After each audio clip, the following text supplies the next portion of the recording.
제11회 국무회의입니다. 대통령께서 개회선언과 함께 모두 말씀을 하시겠습니다. 네, 제11회 국무회의를 시작하겠습니다.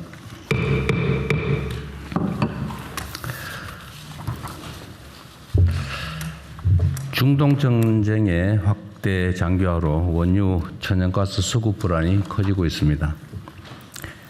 국제에너지기구는 이번 사태가 역사상 최악의 에너지 안보 위협이라며 세계 경제에 미칠 충격을 경고하고 있습니다. 비단 에너지만이 아닙니다. 배달 용기부터 의료 도구까지 우리 일상에 석유화학 제품이 쓰이지 않는 곳이 없기 때문에 언제 어디서 어떤 문제가 벌어질지 예측하기가 어려운 상황입니다. 민생과 경제산업 전반에 발생할지 모를 중대한 위기에 대처하기 위해서 정부 차원의 비상대응체계를 선제적으로 가동해야겠습니다. 각 부처는 수급 우려 품목을 포괄적이고 꼼꼼하게 점검하시고 또 그것들이 국민의 일상에 미칠 영향 그리고 대체 공급선은 어디인지 등을 세밀하게 파악해서 최악의 상황까지 가져간 대비책을 철저하게 수립 시행해 주시기 바랍니다. 오는 27일에 석유 최고 가격 2차 고시가 예정되어 있습니다. 그간 국제 유가가 큰 폭으로 올라 가격 인상이 불가피한 상황이지만 국민 삶에 미칠 충격을 조금이라도 덜기 위한 구체적 방안을 신속하게 마련해야 되겠습니다. 검찰이 어제 정유사들의 기름값 담합 의혹에 대한 수사에 착수했습니다. 국민 고통을 악용한 부당한 돈벌이는 법과 원칙에 따라서 발본색원하고 일벌백계 해야 되겠습니다. 정유업계도 국가기관 산업으로서의 공적 책무를 깊이 인식하고 국가적 위기 극복 노력에 함께 동참해 주시기 바랍니다. 국민 여러분의 협조도 절실합니다. 외환위기와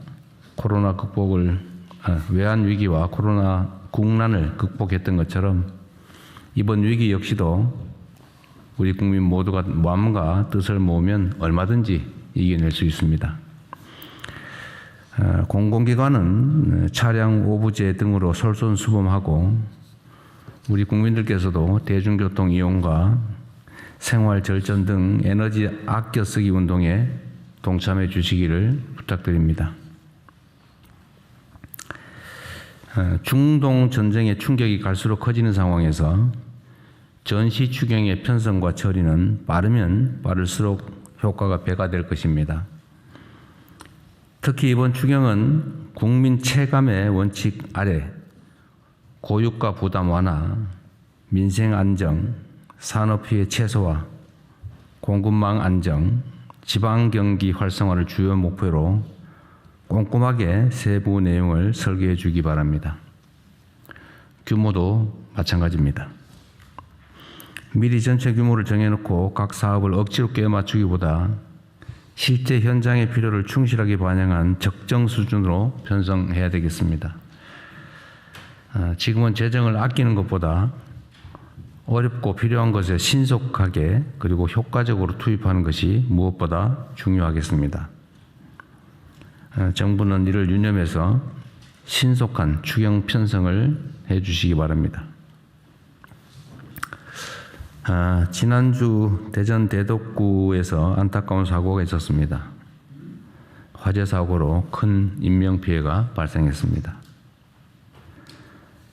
희생자 분들의 명복을 빕니다. 그리고 유가족과 피해자들에게도 깊은 위로의 말씀을 드립니다. 일터에서 각종 사고가 지속되고 있는데 국정 책임자로서 송구한 마음을 금할 길이 없습니다.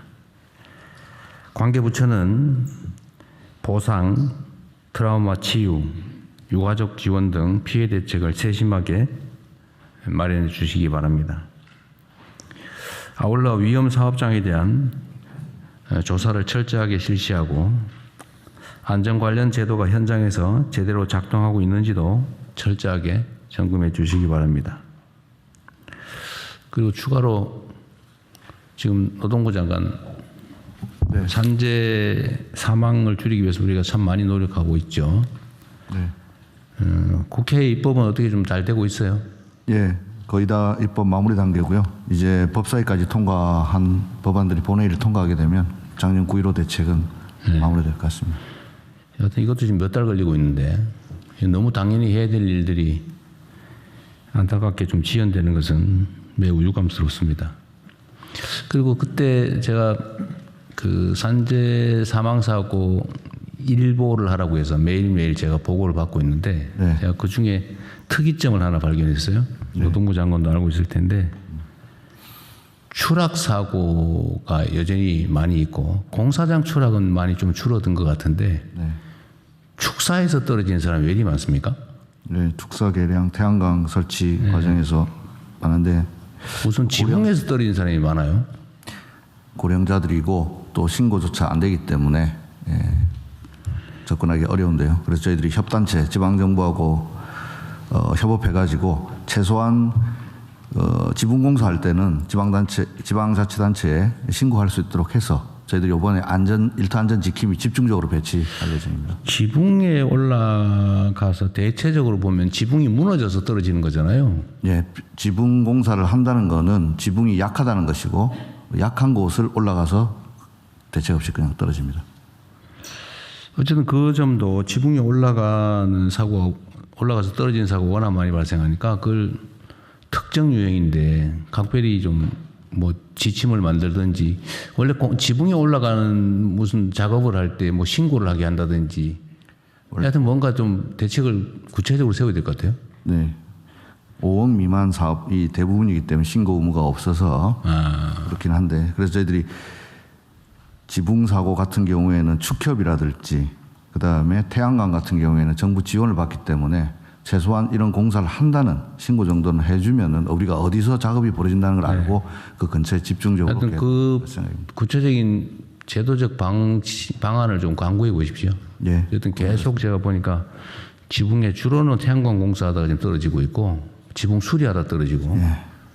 그분들이 또 대부분 고령자이기 때문에 조금만 있으면 치명적인 사고가 있습니다. 산재 사망 사고는 그것도 안전조치를 좀 하면 되는데 지금 주의를 안 하거나 아니면 비용을 아끼려고 하거나 뭐 그래서 떨어지는 거죠. 하여튼 그 위에서 사다리라도 평평하게 깔고 작업하면 될 텐데. 그래서 저희들이 매트리스라도 제공해가지고 안전보건공단하고 해서 매트리스 같은 거를 제공하고 또 아니면 비용이 안 되는 데는 빌려도 드리고 하는데 문제는 어디서 하는지를 알아야 되기 때문에 일단 파악해가지고 지원하겠습니다. 그리고 혹시 이 장면을 보시는 사업자든 아니면 발주자든 지붕에서 떨어져 사망하는 사고가 상당히 많습니다. 다 먹고 살자고 하는 일인데 떨어져 사망하고 나면 그거 어떻게 되겠어요? 본인도 그렇고 가족들도 그렇고 사회적인 비용도 그렇고 사업자나 일하는 분들이나 각별히 유념해 주시기 바랍니다. 지붕에 올라가는 건 정말로 위험합니다. 그리고 행안부 장관님. 예. 전에 제가 왜 그 계곡 정비 불법 시설물 네네. 정비하라고 했는데 그때 뭐 851건인가 그렇다고 해서 그럴 리가 없다고 해서 재조사 중이잖아요. 네네. 지금 3월 말까지. 네. 그런데도 아마 누락되는 데가 있을 거예요. 내가 그때 말씀드렸던 것처럼 이거는 이제 공직 기강에 관한 문제거든요. 네네. 대통령이 지금 제가 오늘 세 번째 말하는 것 같은데 그렇습니다. 이런데도 불구하고 누락을 하거나 이런 거는 이번에 재조사 기간이 끝난 다음에 전국적으로 감찰반을 만들어 가지고 네네. 실태 조사를 시키고 네. 신고를 좀 한번 받도록 하십시오. 제 SNS에도 아마 이거 지나고 나면 신고를 좀 시키려고 하거든요. 네. 그리고 이게 발견된 데는 표시를 하든지 할 거 아닙니까? 네. 그래서 우리 국민들께서도 혹시 어디 갔더니 이거 숨겨져 있거나 은폐되어 있는 게 있으면 신고할 수 있도록 시스템을 하나 만들어서요. 네네. 나중에 전체적으로 공직자들 전부 다 누락시키거나 이런 공직자와 자치단체 여기에 대해서는 형사처벌까지도 징계를 넘어서서 징계는 당연하고 이거 직무유기거든요. 예. 알면서도 또는 제대로 조사 안 해가지고 다 누락해 놓은 거는 다 찾아가지고 엄정하게 처벌하도록 하십시오. 알겠습니다. 그 국무총리실에 공직기관 감찰팀이 있죠. 그래서 이건 공직 동무 자세에 관한 문제라서 아주 철저하게 체크하도록 하십시오. 알겠습니다. 예. 그리고 이것도 인사 문제인데 우리 그 각 부처청 각 위원회 뭐 위원회는 별로 없겠지만 부처청은 지금 인사는 우리 청와대에서는 원칙적으로 이제 검증을 하되 우리 각 부처청의 의견대로 인사를 지금 하고 있거든요. 특별한 경우가 아니면 이건 안 된다 이런 거 외에는 옛날로 치면은 뭐 중간에 꽂아 넣거나 무슨 우리가 마음대로 하거나 그러지 않잖아요. 그러니까 인사는 자율적으로 하되 철저히 하되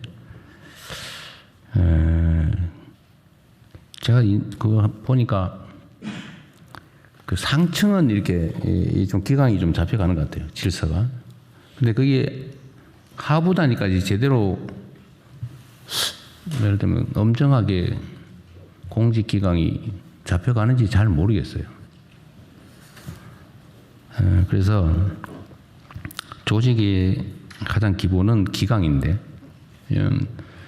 상부를 명확하게 하는 게 중요하거든요. 뭐 잘하고 못하는 건 다 문제고 해서는 안 될 일을 한다든지 해야 될 당연한 의무를 안 한다든지 이거는 엄정하게 제재를 해야죠. 인사상 불이익을 주든 징계를 하든 아니면 직무에서 배제를 하든 그런 걸 좀 철저히 하시고요. 그 다음에 이제 열심히 잘하는 공직자들을 어쨌든 최대한 발굴을 해가지고 칭찬하고 표창하고 포상하고 인사상 혜택을 주고 이런 걸 잘해야 됩니다. 뭐 다들 잘하시겠지만 한번 좀 더 챙겨보십시오. 이게 조직이 워낙 크다 보니까 잘 안 될 수도 있어요. 또 일을 하려면 이게 일하는 사람들의 조직 기강이 좀 분명해야 되는데 많이 좋아지긴 했지만 혹시라도 좀 누락되거나 아니면 잘 모르고 방치되는 부분이 있는지 잘 챙겨주시기 바랍니다. 근데 인사가 만사라는 얘기가 있는데 실제 그래요. 열심히 하는 사람은 열심히 하는 보람이 있어야 되고 잘못하면 반드시 제재가 있다 이렇게 생각하게 해야 됩니다. 그리고 이제 부동산 관련해서 지금 설왕설래가 많은데 여전히 그런 인식이 있는 것 같아요. 부동산 불패 뭐 어떻게 시장이 정부가 시장을 이기겠냐. 결국은 뭐 정치적 이유로 뭐 압력이 높으면 포기하겠지. 버티자. 뭐 이런 사람들이 좀 있는 것 같습니다. 근데 이 부동산 투기를 방치하면 나라 망합니다. 네, 그게 그 욕망에 따른 저항이 불가피하긴 한데 그걸 이겨내지 못하면 이 정부의 미래도 없어요. 이 나라의 미래도 없습니다.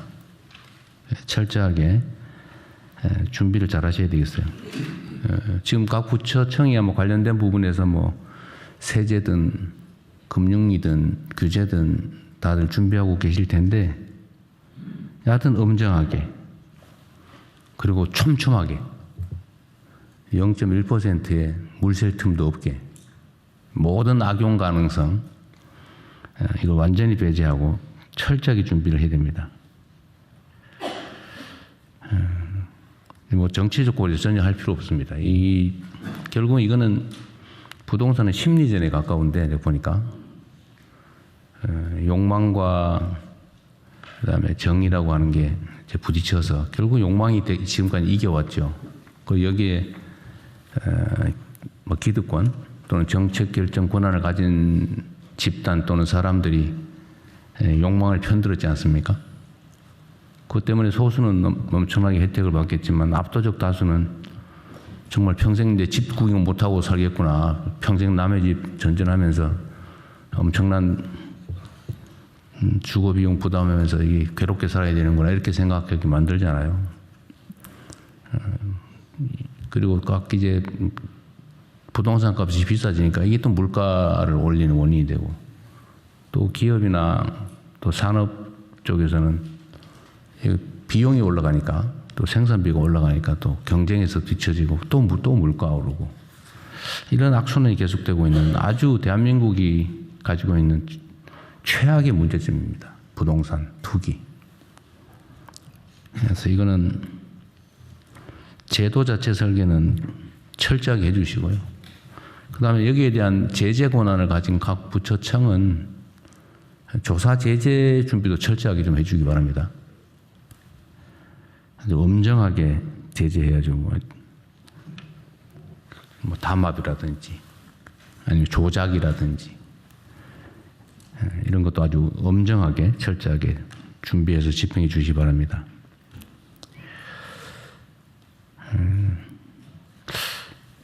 그리고 이 최근에 공정위원회 정말 열일하고 있어요. 잘하고 계십니다. 그 제가 하나 트위터에도 썼는데 X에도 썼는데 그 무슨 떡볶이 체인점? 예. 프랜차이즈. 네, 프랜차이즈점. 거기서 무슨 뭐 바가지를 씌웠다고. 네. 근데 그 제재금이 네. 6억 9천? 뭐 어쨌든 몇 억밖에 안 9억이었어요? 그 최대치로 한 거예요? 예, 그 부당이익보다 한 3, 4억 정도 높습니다. 발각된 부당이익보다. 부당이익보다. 예. 어쨌든 법률이 허용하는 최대치로 했어요? 제가 최대치인지는 확인 안 해봤는데요. 네. 최대치에 가까울 것입니다. 중소기업 같은 경우는 한 10억 정도 되는 담합금이 상당한 부담이 되기 때문에. 네. 그 한번 더 체크해가지고요. 하여튼 전에 우리가 제재금을 좀 올리는 조치도 하고 있잖아요. 그렇습니다. 규정도 지금 바꾸고 있는데 예. 법률에 위반되지 않게 나중에 소송 들어오고 취소하고 이런 곤란하니까. 예. 그건 하되 제도도 최대한 좀 정비해서 이런 짓 부정행위해가지고 다른 사람한테서 이익을 뺏거나 이러면 아예 사업을 할 수 없다. 이런 게 그냥 사회 문화로 그냥 당연히 인식될 수 있게. 그리고 이번에 시범적으로 뭐 발각되거나 이런 데는 자기가 최대치로 현 법률 시스템이 허용하는 최대치로 해서 예, 엄중하게 하도록 하십시오. 조치하고 있습니다. 네. 그리고 검찰청 예. 최근에 저기 담합 조사를 아주 신속하게 대규모로 했더라고요. 예. 결과도 아주 잘 나왔고 법무부에서 그 수사팀들 포상이라도 좀 하시죠. 저희 법무부가 그 포상금이 거의 없습니다. 굉장히 적습니다. 그 예산 뭐 빨리 해주세요. 아시겠지만 기획예산처. 기획예산처. 기획예산처. 뭐 지난해는 아니 포상할 돈이 없어서 못한다고 저런 소리 나오면 안 된다니까요. 아니 지난해는 특활비를 단 한 푼도 쓰지 못했습니다. 지난해는요 특수 활동비를 단 한 푼도 쓰지 못했고 그건 왜? 올해 같은 경우도 뭐 그렇게 상황이 그런 상황입니다. 사실. 그 예산 부수 조항을 넣어놔서 그렇다는 거죠. 예, 그렇습니다. 네. 그럼 예산표에서 뭘로 해요, 그거? 그러니까 저희들이 그 법사위에 강력히 요청했는데요. 저희 국민주권 수정은 와서 안 됩니까? 뭐 그것도 일종의 법률이니까 바꾸면 안 되는가? 네, 하여튼 저희들이 좀 노력을 하고 다만 저희들이 하여튼 가용한 그 재원들을 좀 만들어 갖고 적극 보상하려고 좀 하고 있습니다. 네. 하여튼 각 부처청이 이게 그 업무를 하려면 포상도 하고 필요하면 뭐 휴가도 보내주고 뭐 이런 것들을 잘 해야 되는데 포상 재원이 없다고 하는 건 너무 문제인데. 예, 포상하고 관련해서는요, 대통령님께서 말씀을 주셔서 26년 예산에 이미 지금 25년보다 포상금이 대폭 지금 증액돼 있고요. 얼마나? 그거를 대폭이 얼마예요? 100억 넘게 지금 반영이 돼 있습니다. 100억? 추가된 금액만. 그리고 이거 말고 특별히 또 각 부처 장관님께서 직원들 일을 독려하기 위해서 필요한 부분은 예비비라도 편성해서 차질 없이 지원되도록 하겠습니다. 예비비 해주겠대요. 예, 그거 좀 진짜 해주세요. 예, 이게 왜냐하면 조직 관리를 하려면 뭐 표현이 좀 그러긴 한데 당근과 채찍이 동시에 필요한데 우리는 주로 채찍만 쓰는 경향이 있거든. 쉽거든, 편하고. 근데 그렇게 하면 조직 운영이 안 됩니다. 예, 자발성이나 능동성, 적극성을 좀 끌어내려면 사실은 뭐 생기는 게 있어야지. 예, 그거는 각 부처청에서도 한번 확인해 보고요. 만약에 재원이 없으면 기획예산처에서 좀 정리를 좀 해주세요. 예. 아니면 이번에 아예 저 추경할 때 조금 증액해서 예, 그 준비해 부분하고 관련해서는 목적 예비비도 추경에 지금 상당 부분 포함되어 있어서요. 네, 네. 포상금이 예산이 부족해서 집행을 못 하시는 장관님들은 안 계실 겁니다. 네, 그것도 나중에 잘 안 되면 얘기하십시오. 장관님 안 계시다고 네. 쓰는 것 같습니다. 아 그래요? 약간 의도가 있어 보이죠? 지금 뺏겼다고 지금 그러시는 거예요? 음해하는 것 같은 느낌이 살짝 드는데. 하여튼 포상은 잘 해주시고요. 어쨌든 어려운 환경에서도 애쓰셨습니다. 네, 안건 진행하시죠. 예, 이 회의는 국무총리께서 진행해 주시겠습니다. 네, 그러면은 오늘 회의는 먼저 중동 전쟁 관련 대응 현안을 보고하고 현안 토의와 부처 보고를 이어서 진행하겠습니다. 외교부 장관님께서 중동 전쟁 관련 대응 현안을 순서대로 외교부 장관님부터 재경부 장관, 기후부 장관 이어서 해주시는데 참고로 공급망 핵심 품목 수급 관리에 대한 관심이 있으실 텐데 그 부분은 뒤에서 따로 보고가 있으니까 그렇게 이해해 주시면 되겠습니다. 자, 요약해서 시작해 주십시오. 간략하게 하시죠. 네, 최근 중동 상황을 보고 드리겠습니다. 전쟁 25일째입니다. 어제 저녁 기준으로 중동 상황 전개 양상에 일부 변화가 있어서 그 현황을 최근 동향 위주로 보고 드리겠습니다. 당초에 트럼프 대통령은 호르무즈 해협 재개방 관련 48시간 최후 통첩 시한을 오늘 8시 44분인데 제시했으나 어제 저녁 SNS를 통해서 지난 주말간 이란과 적대적인 행위 해소를 위한 생산적인 대화를 했다고 하면서 이번 주 이란과의 대화 지속 그리고 5일간 군사작전 유예를 언급하였습니다. 이에 따라 긴장 완화 가능성이 제기되고 있으나 이란 측은 미국과의 협상 사실을 부인하는 등 양측 발언이 엇갈리고 있습니다. 또한 군사 충돌도 지속되고 있습니다. 따라서 대화 여부뿐 아니라 각 측의 전략적 메시지 관리 가능성까지 감안해서 상황을 면밀히 주시해 나가겠습니다. 한편 호르무즈 해협의 봉쇄가 지속됨에 따라 에너지 공급망, 해상 물류 등의 교란이 결합된 지경학적 복합 위기가 확산되는 양상입니다. 원유, 가스 등 에너지는 물론 기타 필수 원자재 확보를 위한 각국 간의 경쟁도 심화되고 있습니다. 이에 외교부는 제휴공간 조기 경보 시스템을 통한 모니터링을 강화하고 에너지 및 원자재 공급망 상황을 상시에 점검하고 관계부처와 함께 관련 리스크에 조기 대응하면서 대체 공급선을 발굴하는 것을 포함해서 공급망 회복력 제고를 위한 노력을 경주하고 있습니다. 이어서 재외국민 보호조치에 대해 보고드리겠습니다. 다행히 지난 일주일간에도 우리 국민의 직접 피해는 없었습니다. 귀국을 희망하는 모든 국민은 귀국할 수 있도록 범부처 차원의 노력을 경주하고 있습니다. 중동 지역 체류 우리 국민 수는 이제 1만 2천여 명 수준입니다.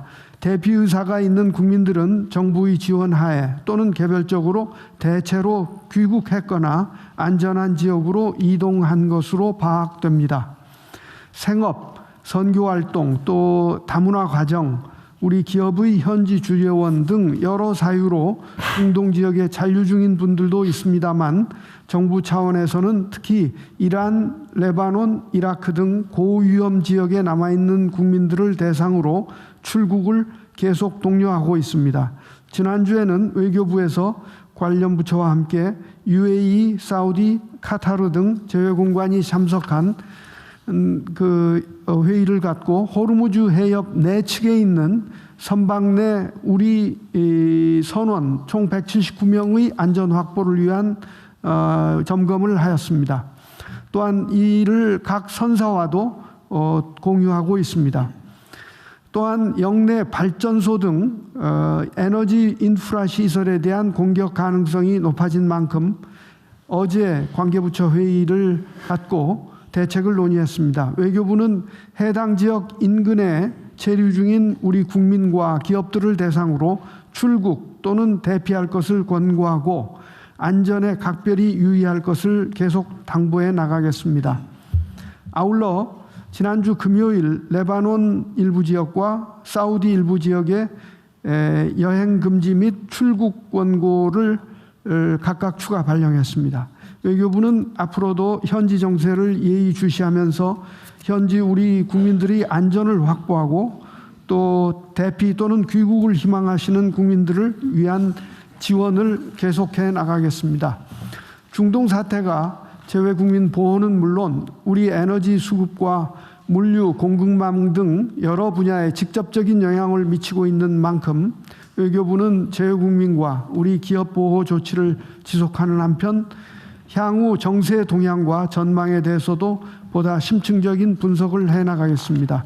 아울러 관련국과도 소통을 지속하며 긴밀히 협의해 나갈 예정입니다. 이상입니다. 예, 잠깐만 하나씩 얘기하고 지나가죠. 지금 재외 국민 중에서 귀국하고 싶은데 못한 사람은 없어요? 특별히 그런 경우 특별히라고 하는 거는 보통은 있다는 얘기처럼 들리는데? 네, 있어요, 없어요? 약간 있는데 명확한 의사를 밝히지 않은. 그러니까 이란에 44명이 있는데 그 중에 아니, 내가 말하는 그 잠재적인 대상자들을 말하는 게 아니고 명시적으로 내가 귀국하고 싶다. 그 나라 그 국가에 좀 도와달라고 하는 사람이 있냐 없냐 그 말이에요. 한 명이라도. 명시적으로 요청을 했는데 지금 그 프로세스 중인 사람은 있지만은 있는데 못 하고 있는 것은 없습니다. 그래요. 예. 하여튼 그런 사람 없게 하십시오. 한 명이라도. 네. 예. 뭐 최선을 다해서 못하는 건 알 수 없는데 방치되어 있는 경우는 있어서는 안 된다 그 말이에요. 네, 그런 경우는 없습니다. 예. 예, 재정경제부 장관입니다. 중동 전쟁 관련한 경제 분야 대응 현황 및 계획에 대해서 보고를 드리겠습니다. 지금 중동 상황은 한 치 앞을 내다볼 수 없는 그런 상황입니다. 트럼프 대통령 말 한마디 한마디에 따라서 등락이 굉장히 심하게 이루어지고 있습니다.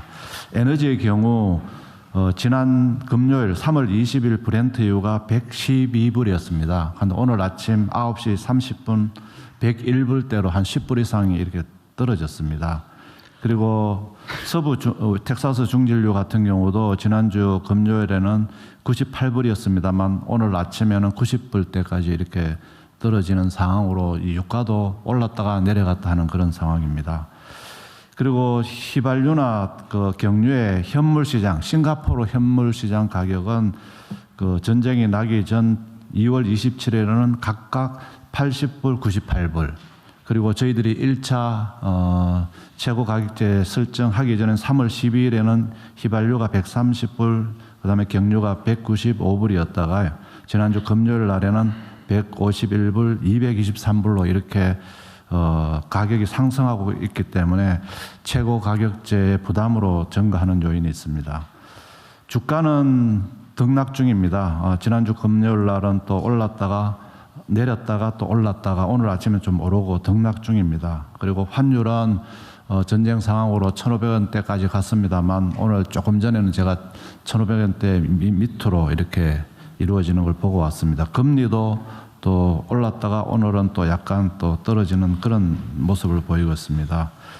유가 상승으로 결국은 물가가 상승되고 그다음에 국민들 민생의 부담이 증가되고 경기 하방 위험이 있기 때문에 정부는 예의주시하고 있다는 말씀을 드리겠습니다. 특히 중동의 의존이 높은 그런 품목에 대한 수급 차질 우려가 좀 확대되고 있는 게 사실입니다. 수출 중소기업의 에러도 증가되고 있습니다. 이에 대응하여 정부는 전쟁 추경, 그리고 최고 가격제 조정, 그리고 유류세 인하, 공급망 대응, 그리고 할 수 있는 최대한의 어떤 정책적인 노력을 다하겠다는 말씀을 드리겠습니다.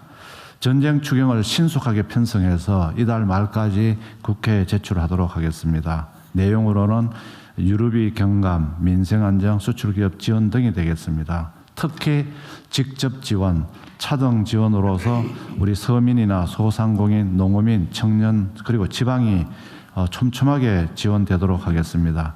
국회에서도 신속히 통과될 수 있도록 해주실 걸 당부를 드리겠습니다. 3월 13일 지정한 최고 가격제를 3월 27일 조정을 해야 됩니다.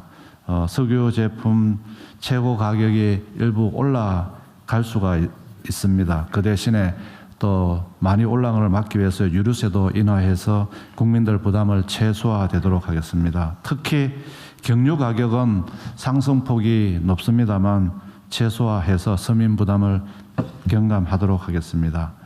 그리고 추경 이외에도 활용 가능한 모든 정책 수단을 통해서 범정부 합동으로 고유가 대책을 추진하겠습니다. 에너지 공급선을 적극적으로 발굴하고 또 그리고 대통령께서 말씀하신 바와 같이 자동차 부재도 단계적으로 시행을 하겠습니다. 석탄, 원전 등 대체 발전도 확대를 하고 또 비축유 방출 정도 추진하겠습니다. 공급망의 경우에는 좀 이따가 상세히 보고를 드리도록 하겠습니다.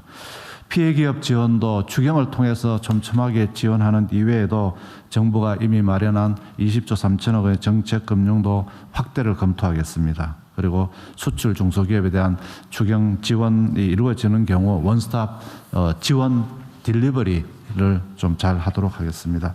외환시장의 안정성이 굉장히 떨어지고 있습니다. 그래서 지난 법사위를 통과한 외환시장 안정세법 3종 세트가 이달 말까지는 국회에 통과할 수 있도록 국회하고 협의를 하도록 하겠습니다. 그래서 이미 국회에서 통과되지 않았습니다만 국내 시장에 복귀하기 위한 개인 투자용 그런 계좌라든지 개인 투자용 선물한 매도 상품은 이미 3월 23일 출시를 했습니다. 국회 양해를 얻어서 이런 조치를 신속하게 취했다는 보고를 드리겠습니다. 그리고 4월 1일부터는 저희들 국채가 선진 국가 지수로 편입이 됩니다. 이 편입을 차질 없이 준비해서 해외 투자자들이 우리 국채 시장에 투자를 하는데 불편함이 없도록 하겠습니다. 이외에도 채권 발행 물량 조정 등을 통해서 국채 금리, 시장 금리도 안정화시키도록 하겠습니다. 이상 보고를 마치겠습니다. 순서대로 한번 청해 볼게요. 그 최고 가격제를 이제 우리 결정을 할 때 여기 보면 이제 국제 시세들이 있잖아요. 네. 지금 이게 배럴 기준이에요? 네, 배럴 당입니다. 어쨌든 평시보다 지금 싱가포르 경유 같은 경우는 2배 반이 올랐다 그 말이잖아요. 그렇죠? 네. 우리가 만약에 경유가 기존에 1,600원 했다면은 한 4,000원 한다고 말이잖아요, 지금. 네. 실제 미국이 그 비슷한 것 같은데. 네, 그렇게 올리기는 어렵고요. 국민들 부담을 생각해. 그다음에 싱가포르 휘발유는 89%니까 거의 2배 올랐다 그 말인데. 네. 이 최고 가격제 결정을 할 때 국제 시세 기준으로 정할 거냐, 네. 아니면 정유사들의 생산 원가 기준으로 정할 거냐. 네. 그래서 정유사들이 손실을 보면 어쨌든 정부가 세금으로 부담해 줘야 되잖아요, 그죠? 네, 그렇습니다. 근데 이 두 가지 중에서 하여튼 국제 시세를 쫓아가면 네. 어쨌든 국민들 부담이 너무 크니까. 네. 물론 재정 부담은 없어지겠죠. 네. 그러면 이걸 커버하려면 전부 유류세를 깎아주는 걸로 네. 세금으로 다 부담해 줘야 되는데 또 한편으로는 네. 이 생산 원가를 기본적으로 기준으로 하는 게 맞을 것 같습니다. 전에 한번 말씀을 드리긴 했는데 네. 정유사들은 억울하겠죠. 원래 유가가 변동되면 정유사들은 돈 버는 기회 아닙니까? 원래는. 네. 그러나 지금 어려운 시기니까 어쨌든 생산 원가 기준으로 기업들이 손해를 안 보는 네. 걸로. 그렇게 좀 해주면 방향은 좀 그렇게 잡으면 좋겠어요. 네, 그렇게 하도록. 두 번째로는 이제 전쟁 추경 관련된 건데 이게 이제 일부 보도가 나가니까 이런저런 갑론늘박이 생기더라고요. 네. 그 몇 가지는 예를 들면 왜 세금으로 지원하냐? 빚내서 지원 또 하는 거냐? 퍼주냐? 왜 지역화폐로 주냐? 뭐 이런 등등의 지적이 있어요. 네. 그런데 이게 우리 국민 여러분께서도 좀 이해를 해 주십사 말씀을 드리는데 이거는 이번에 추경은 빚내지 않고 우리가 이제 작년 하반기에 좀 정치적 안정도 되고 또 이런저런 조치들로 인해서 이제 경기가 좀 살아나면서 예상된 세수가 대폭 늘어났습니다. 우리가 이제 더 늘어날 거라고 예상한 것보다 더 늘어난 거죠. 네, 그렇습니다. 그래서 이번 추경은 초과세수, 예상되는 초과세수로 하는 거지 빚내서 하는 거 절대 아닙니다. 그리고 빚내서 만약 초과세수가 없었다면 빚을 내서라도 해야 돼요. 이럴 때 쓰자고 빚을 내는 건 빚이라는 제도가 있는 거죠. 그 어려우니까 다 허리띠 졸라매자 그러면 큰일 납니다. 그 영양실조 걸린 사람은 참아라가 아니고 돈을 빌려서라도 영양보급을 해줘야 되는데 지금처럼 위기 상황이 되면 재정으로 그걸 메워줘야 되는 거예요. 없으면 빚을 내서라도 해야 되는데 다행히 이번에는 빚을 내지 않고 초과세수를 한다는 거 말씀을 드리고요. 왜 국민들한테 또 돈 줄라 그러냐 이런 거 있어요. 그 아주 정치적 선동 때문에 생긴 오해들인데 원래 정부는 국민에게 돈을 쓰는 겁니다. 그러자고 세금을 걷는 거예요. 돈 쓰려고 세금 걷는 겁니다. 쓰려고. 잘 쓰는 게 정부가 하는 일이지 안 쓰는 게 정부가 하는 일이 아니에요. 아껴서 저축하는 게 정부의 기능이 아닙니다. 세입 세출이 균형을 맞춰라. 들어오는 만큼 잘 써야 돼요. 효율적으로. 돈 쓰는 게 정부가 하는 일입니다. 잘 쓰는 게 유능한 것이고요. 안 쓰는 게 유능한 게 아니라 그건 무능한 데다가 무책임한 겁니다. 퍼준다 이런 얘기 혹시 하는 사람 있으면 좀 설득 잘해 주시고요. 이거를 세금을 깎아주는 형태로 할 거냐, 지금 유류세를 깎아주는 대폭 깎아주는 걸로 할 거냐, 아니면 세금은 일부는 걷어서 국민들에게 직접 다시 재정 지출로 할 거냐, 이거는 정책 판단의 문제인데 그 정책 판단 중에 이런 게 있는 거죠. 유류세를 깎아주면 부익부 빈익빈이 악화됩니다. 더 심해져요. 그래서 그거는 좀 세금 깎는 건 좀 줄여서 네. 재정으로 어려운 사람을 지원해야 이게 양극화도 좀 완화되고 그게 사람 사는 세상이죠. 그래서 이거는 세금을 깎아주는 형태가 아니라 일부는 세금을 깎아주고 일부는 재정 지출로 네, 직접 지원하는 걸로. 네. 현금 지원을 하는 걸로. 이 지원하는 게 나쁜 게 아닙니다. 국민 여러분이 낸 세금이에요. 퍼주는 게 아니고 그 남의 돈이 아니고 우리 국민이 낸 세금이다 그 말입니다. 되돌려 드리는 거죠. 일부를 효율적으로. 그렇지 왜 지역화폐로 주냐. 현금으로 주는 것보다는 지역화폐로 지급해서 그걸로 동네 골목 상권에서 전통시장에서 영세 소상인들한테 돈을 쓰면 돈이 빨리 돕니다. 돈이 안 도는 거는 경제 침체고 돈이 천천히 도는 것도 문제죠. 우리는 돈이 안 돌거나 천천히 돌아서 문제잖아요. 돈을 쓰게 해야죠. 그래서 가난한 사람들한테 돈을 주면 더 많이 써요. 그런데 부자들한테 돈 많이 쌓아놓은 사람한테 100만 원 해봐야 안 쓰죠. 경기가 침체된다고요. 그러니까 가난하고 어려운 사람한테 돈을 더 많이 지급하는 것이 동정심이 아니고 경제 정책상 필요한 겁니다. 제 말 맞죠? 맞습니다. 네. 전문가님. 어쨌든 그래서 하는 거다. 그리고 가급적이면 이것도 매출도 한쪽으로 몰리면 곤란하잖아요. 저축하면 좀 그렇잖아요.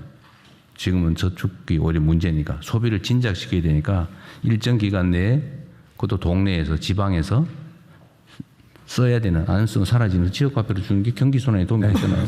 이게 이제 경제를 살리는 정책이라서 하는 거다. 그 말씀을 좀 드리고 싶었어요. 저 이거 가지고 분명히 또 이번에 편성하고 나면 퍼주냐, 왜 지역 화폐로 주냐, 네 돈이냐, 막 그럴 가능성이 많아요. 그래서 그 혹시 그런 얘기 있더라도 혼선이 좀 없었으면 좋겠다는 말씀 때문에 한 번 드린 겁니다. 그리고 이게 WGBI가 정확하게 뭔 말이에요, 이게? 월드 거버먼트 본드 인덱스입니다. 정부 국채 세계 국채 인덱스 지수에 들어가는 겁니다. 세계 국채 지수에 세계 국채 지수. 하여튼 이것도 지금 당연히 편입돼야 되는데 이게 지금 일부국에서 좀 반발이 있었는데 외교부가 잘 해결했어요. 네. 열심히 잘하셨습니다. 하여튼 신속하게 접촉에 잘하셨습니다. 네, 다음 가시죠.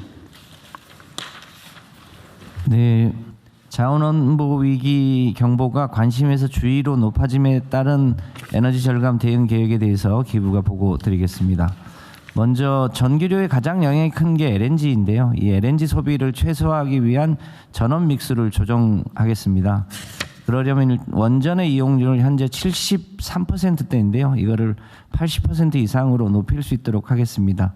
이를 위해서 현재 정비 중인 원전 중에 3월 달에 2개 그리고 5월 달에 3개를 추가로 가동해서 원전 이용률을 높일 수 있도록 하겠습니다. 석탄 발전 계절 관리 기제 때문에 석탄 발전의 상한을 제약하고 있는데 이것도 완화해서 미세먼지가 없을 때는 석탄 발전 이용률도 높일 수 있도록 하겠습니다. 이렇게 하면 LNG의 일일 평균 사용량이 6.9만 톤인데요. 대략 한 1.4만 톤 이상 20% 이상 절감할 수 있을 것으로 기대됩니다. 두 번째로 강도 높은 에너지 절약 조치를 시행하도록 하겠습니다. 이를 위해서는 우선 공공 부분이 에너지 절약에 모범을 보일 필요가 있습니다. 현재 공공 부분이 승용차 오부제를 시행하고 있는데 그동안은 좀 느슨하게 관리되어 왔습니다. 이걸 좀 더 체계적으로 의무를 시행할 수 있도록 하겠습니다. 민간은 현재 주의 단계에서는 자율로 오부제를 실시할 수 있도록 하고요. 만약에 한 단계 더 올라가서 경계 단계로 발령할 때는 의무 시행을 검토해야 될 것으로 보여집니다. 의무 시행을 하더라도 장애인이나 생계형이나 전기 수소차는 제외하도록 하겠습니다. 생활 속에서 에너지 절약 실천 이거 약간 오해가 있을 수 있어서 그러는데 공공 부문은 오부제를 우리 스스로 하고 있습니다. 공직자들이니까 네. 민간은 그냥 자율적으로 가능한 데가 자율적으로 하는데 네. 권장하는데 안내도 뭐 제재가 있는 건 아니고 네.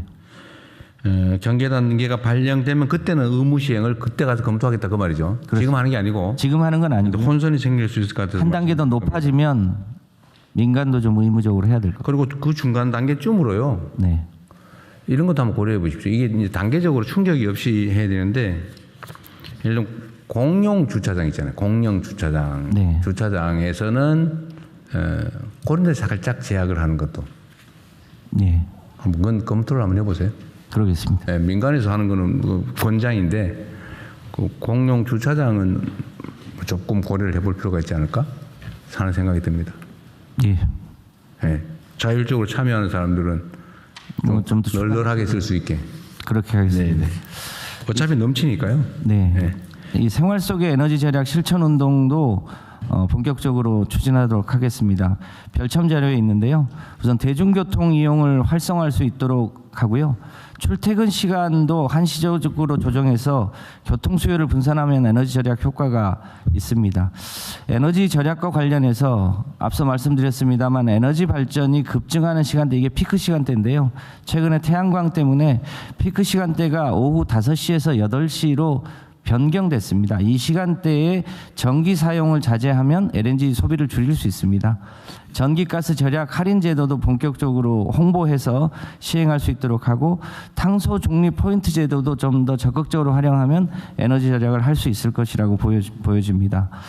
석유 다소비 상위 50개 업체를 대상으로 에너지 사용 절감을 좀 더 강도 높게 추진하려고 합니다. 참고로 50개 상위 업체가 전체 다소비 사업장 5,000개 중에 대략 한 91%를 차지하고 있어서 이 50개 상위 업체만 적극적으로 노력하더라도 도움이 될 거라고 판단합니다. 에너지 절감 계획에 따라서 이 50개 업체가 일정한 목표를 달성하면 에너지 절약 시설 융자 사업도 우선 지원하는 등의 혜택을 주려고 합니다. 근본적으로는 재생에너지를 확대해야 되는데요. 올해 재생에너지를 대략 7.4기가 이상 늘리려고 하고 있습니다. ESS도 1.3기가 이상 보급을 추진하면 LNG 발전량을 줄일 수 있을 거라고 보고 있습니다. 전 국민이 태양광, 베란다 태양광을 설치하는 것도 검토하면 좋을 듯합니다. 관련해서 이번 위기가 일종의 화석 연료로 오는 위기이기 때문에 근본적으로 재생에너지 중심의 에너지 대전환을 추진하는 게 필요해 보입니다. 이와 관련한 재생에너지 중심 에너지 대전환 전략은 추후에 별도로 보고 드릴 수 있도록 준비하겠습니다. 이상입니다. 우선 1번 LNG 소비 최소화를 위한 전원 믹스에서 아침에 우리 티타임 때 누가 한 얘기인데 지금 석탄발전소 폐쇄 계획이 있잖아요. 6월 달에 폐쇄한다고 되어 있는 것 같은데. 네, 추가로 지금 61개 중에 작년에 1개 폐쇄했고요. 60개가 남아 있는데 올해 말에 폐쇄가 예정돼 있는 6월 달에 2개인가 3개인가 돼 있는데 네. 우리 하정우 수석이 얘기했던 네. 네, 6월 달에 보령이랑 보령 쪽에 있습니다. 근데 6월 달에 있고 또 12월 달에 3개인가 있었다고 그랬죠. 네, 3개가 있습니다. 세 지역입니다. 네. 그거는 지금 상황이 어떨지 모르니까 네, 그거는 조정을 좀 하는 걸 검토해 보죠. 에너지 위기 기간 동안에는 연장하는 게 큰 문제는 없습니다. 네. 그리고 이제 우리가 이제 대중교통 이용을 이번 추경에서 지원을 늘리는 걸 한번 검토 중인 것 같은데 네. 대중교통 이용에 지원해 주는 걸로 이게 여기 들어 있는 거죠. 그렇습니다. 근데 이게 출퇴근 시간에 집중도가 높아서 괴롭지 않습니까, 직장인들? 네.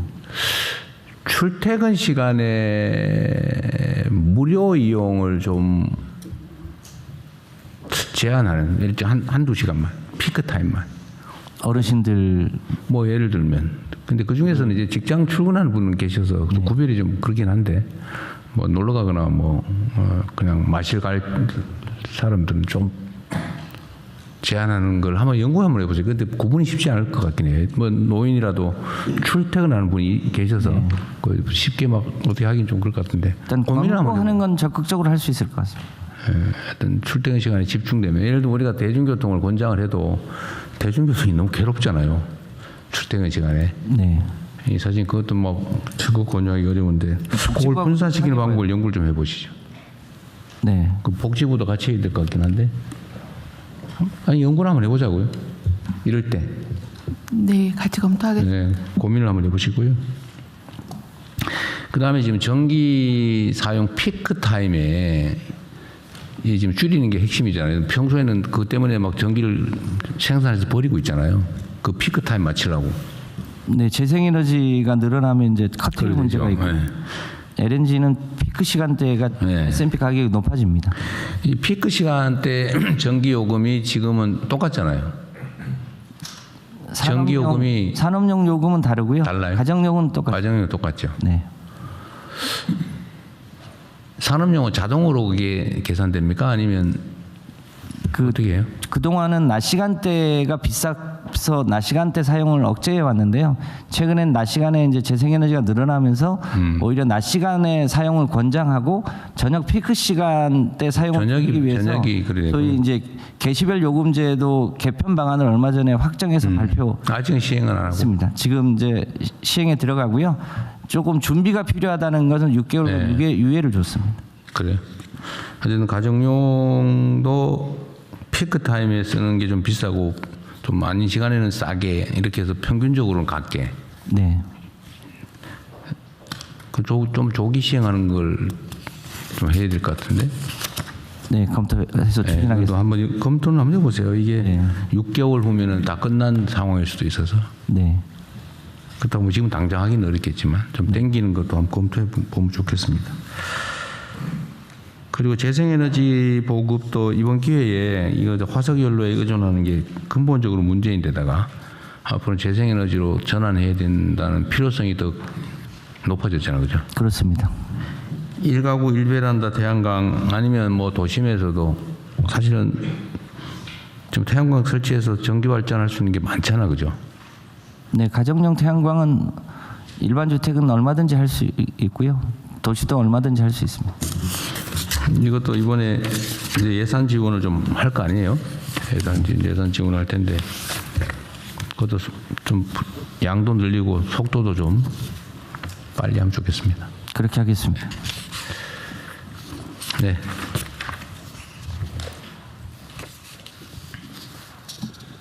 네, 외교부 재경부 기후부 장관님 보고는 마쳤습니다. 혹시 보고사항에 대한 다른 의견 있으신가요?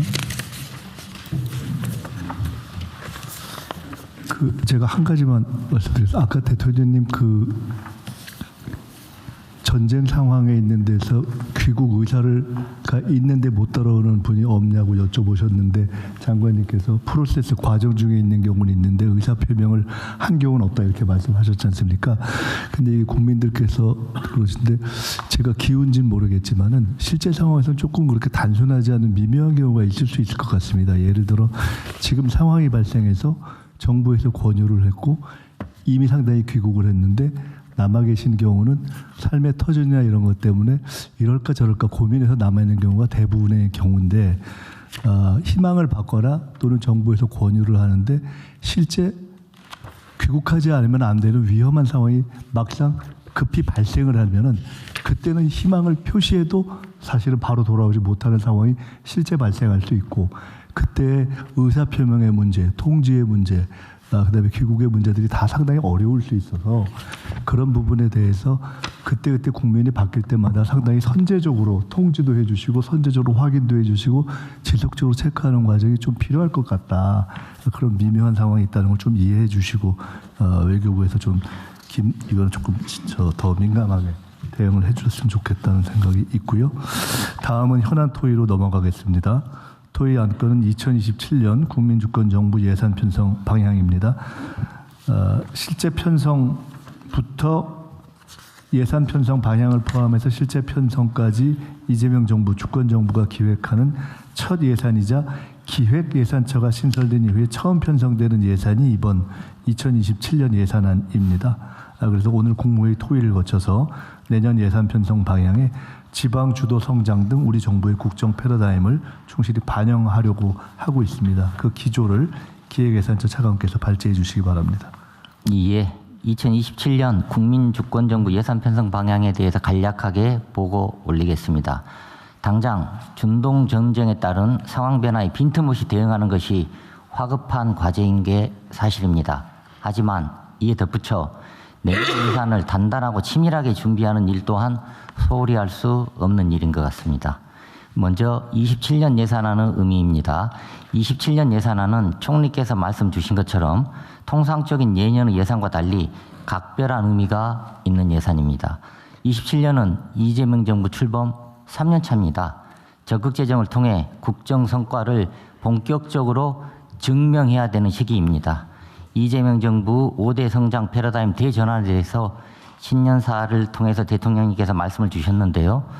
지방주도 성장, 모두의 성장, 안전기반, 문화가 이끄는 성장, 평화 뒷받침으로 새로운 시대를 구현하고 국민이 체감할 수 있는 대한민국 대도약을 위해 충분한 재정 투자가 필요한 시점입니다. 두 번째로 현 정부가 처음으로 온전하게 예산 편성 전 과정을 주관하는 진정한 국민주권 예산이라고 볼 수 있겠습니다. 1월부터 편성 작업에 조기 착수하여 선제적 전략적 재원 배분을 준비 중에 있고 철저하게 성과에 기반한 선택과 집중을 통해 투자 우선순위를 조정해야 합니다. 그리고 국민, 시민사회, 지방정부 참여를 확대하고 폭넓은 의견을 적극적으로 반영해야 됩니다. 마지막으로 기획예산처가 출범 후 마련하는 첫 번째 본예산으로 구조개혁 지원에 역점을 두겠습니다. 여기서 얘기하는 구조개혁이란 AI 대전환, 저출생 등 인구 구조 변화, 탄소 중립, 양극화, 지방 소멸에 포커스를 둔다는 얘기고요. 이재명 정부는 당면한 경기 대응뿐만 아니라 이러한 구조적인 문제에 대해서도 해결의 돌파구를 만들어야 합니다. 기획예산처는 다른 부처와 적극적으로 협업해서 기획과 예산의 연계를 통해 우리 사회가 직면한 방금 말씀드린 5대 구조적 요인에 대해서도 돌파구를 만들 수 있도록 하겠습니다. 그 다음으로 27년도 예산안 편성 지침의 주요한 특징이 되겠습니다. 이재명 정부 지향과 같이 국정과제 문제인식을 예산안 요구 단계부터 일관성 있게 반영해야 합니다.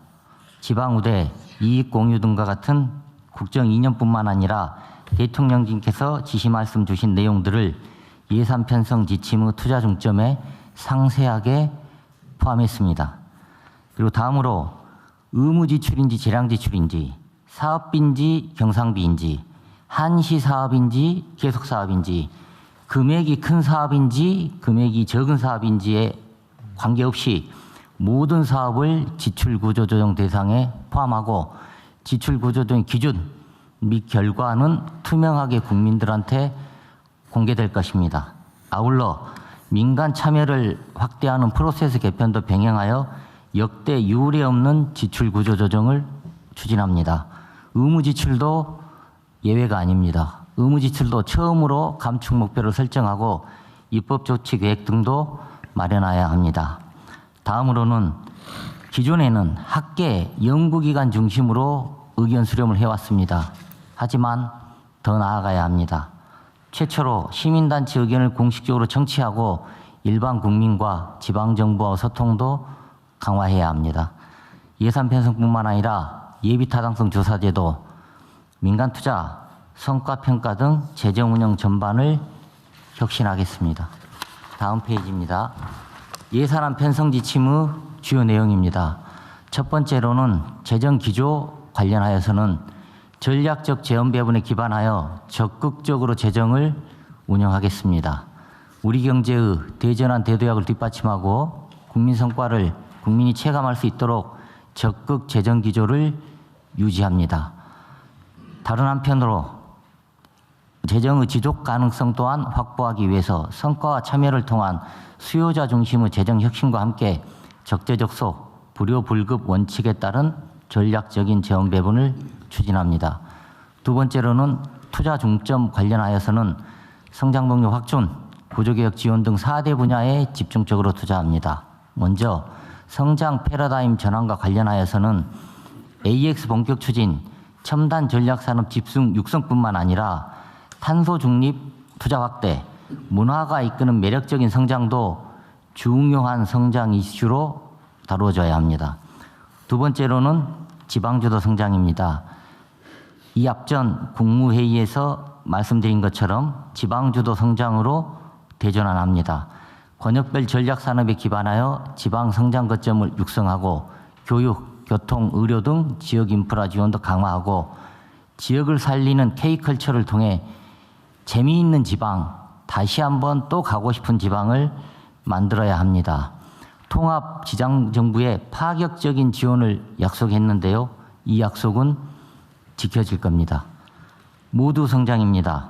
저출생 반등 모멘텀 지속을 위한 투자를 강화하고 기회와 과실을 나누는 모두 성장으로 세대, 산업, 계층 간 양극화를 완화하겠습니다. 종래해오던 창업 생태계 활성화, 청년층 회복, 경험 성장 지원을 강화할 뿐만 아니라 저출생 대응, 사회 연대 경제를 통한 포용적 사회 통합도 빼놓을 수 없습니다. 안전과 평화입니다. 안전한 생활 환경을 조성하고 한반도 평화 및 자주 기반 기반을 구축하여 국민 행복이 담보되는 지속 가능한 사회를 구현하도록 하겠습니다. 다음 페이지입니다. 그 다음 페이지는 재정운영 혁신하고 관련된 건데요. 재정운영 혁신도 내용에 못지않게 중요합니다. 어떤 경우에는 그릇이 내용을 규정하는 경우도 있습니다. 성과와 참여를 통해 재정운영 전 과정을 수요자 중심으로 혁신하겠습니다. 지출구조조정입니다. 아까 말씀드린 것처럼 지출구조조정은 각 부처의 핵심 어젠다와 동전의 양면입니다. 국민주권정부 국정과제를 성과 있게 추진하기 위해서는 공세적인 지출구조조정이 필수 항목입니다. 모든 재정사업을 원점에서 재검토하여 고강도로 지출 구조 조정을 추진하고 지출 구조 조정을 추진해서 마련된 재원은 해당 부처 핵심 과제에 빠짐없이 재투자하도록 하겠습니다. 재량 지출은 15%, 의무 지출은 10%를 절감하고 사업 수의 10%가량 되는 사업은 폐지하도록 하겠습니다. 지출 효율화 TF, 통합 재정사업 성과평가 등 프로세스 전반에 민간 의견을 폭넓게 수렴하고 세부 기준 및 결과도 공개하여 객관성도 높이도록 하겠습니다. 두 번째로는 참여와 공개입니다. 국민참여제도를 재정운영 전 과정에 적극적으로 활용하고 사업설명자료, 예산 내역, 결산 내역, 재정사업에 대한 평가 결과 그리고 예비비 사용 내역도 분기별로 공개하는 등 재정정보 공개 수준을 획기적으로 확대하도록 하겠습니다. 재정장도 예산안 편성 지침 수립 과정에서 처음으로 시민단체의 의견을 공식적으로 청취한 바 있습니다. 각 부처에서도 예산 요구안을 마련하는 과정에서 현장 방문 등 청취하신 국민 의견을 예산 요구서에 꼼꼼하게 반영해 주십시오. 그 다음으로는 지방의대입니다. 지방의대와 관련된 내용에 대해서는 지난주 국무회의에 상세하게 보고 드린 바가 있습니다. 보고 드린 대로 수도권에서 먼 지역일수록 지방주대원칙을 본격적으로 적용하고 초광역계정도 신설하고 포괄보조도 계속 확대하도록 하겠습니다. 빼놓을 수 없는 게 공정한 재정입니다. 첫 번째로는 수익자 부담 원칙입니다. 출국 납부금 등 부담금도 정상화하고 박물관, 고급 입장료 등도 현실화하도록 하겠습니다. 두 번째로는 수혜 기업에 대한 이익 공유를 강화하는 겁니다. 정부 정책적인 지원에 의해서 혜택을 받은 기업은 일부 상생기여금을 부담해서 좀 더 많은 기업, 애로를 겪고 있는 기업에 대해서 지원될 수 있도록 하고요. 서민금융안정기금 같은 경우도 정책 수혜를 받고 있는 금융회사들이 십시일반 부담해서 서민금융에도 활력이 돌도록 하겠습니다. 체납관리단도 확대 운영해야 됩니다. 이미 납부하기로 한 세금이나 세외 수입이 더 이상 지체되고 체납되는 일은 막아야 할 것 같습니다. 보조금도 예외가 아닙니다.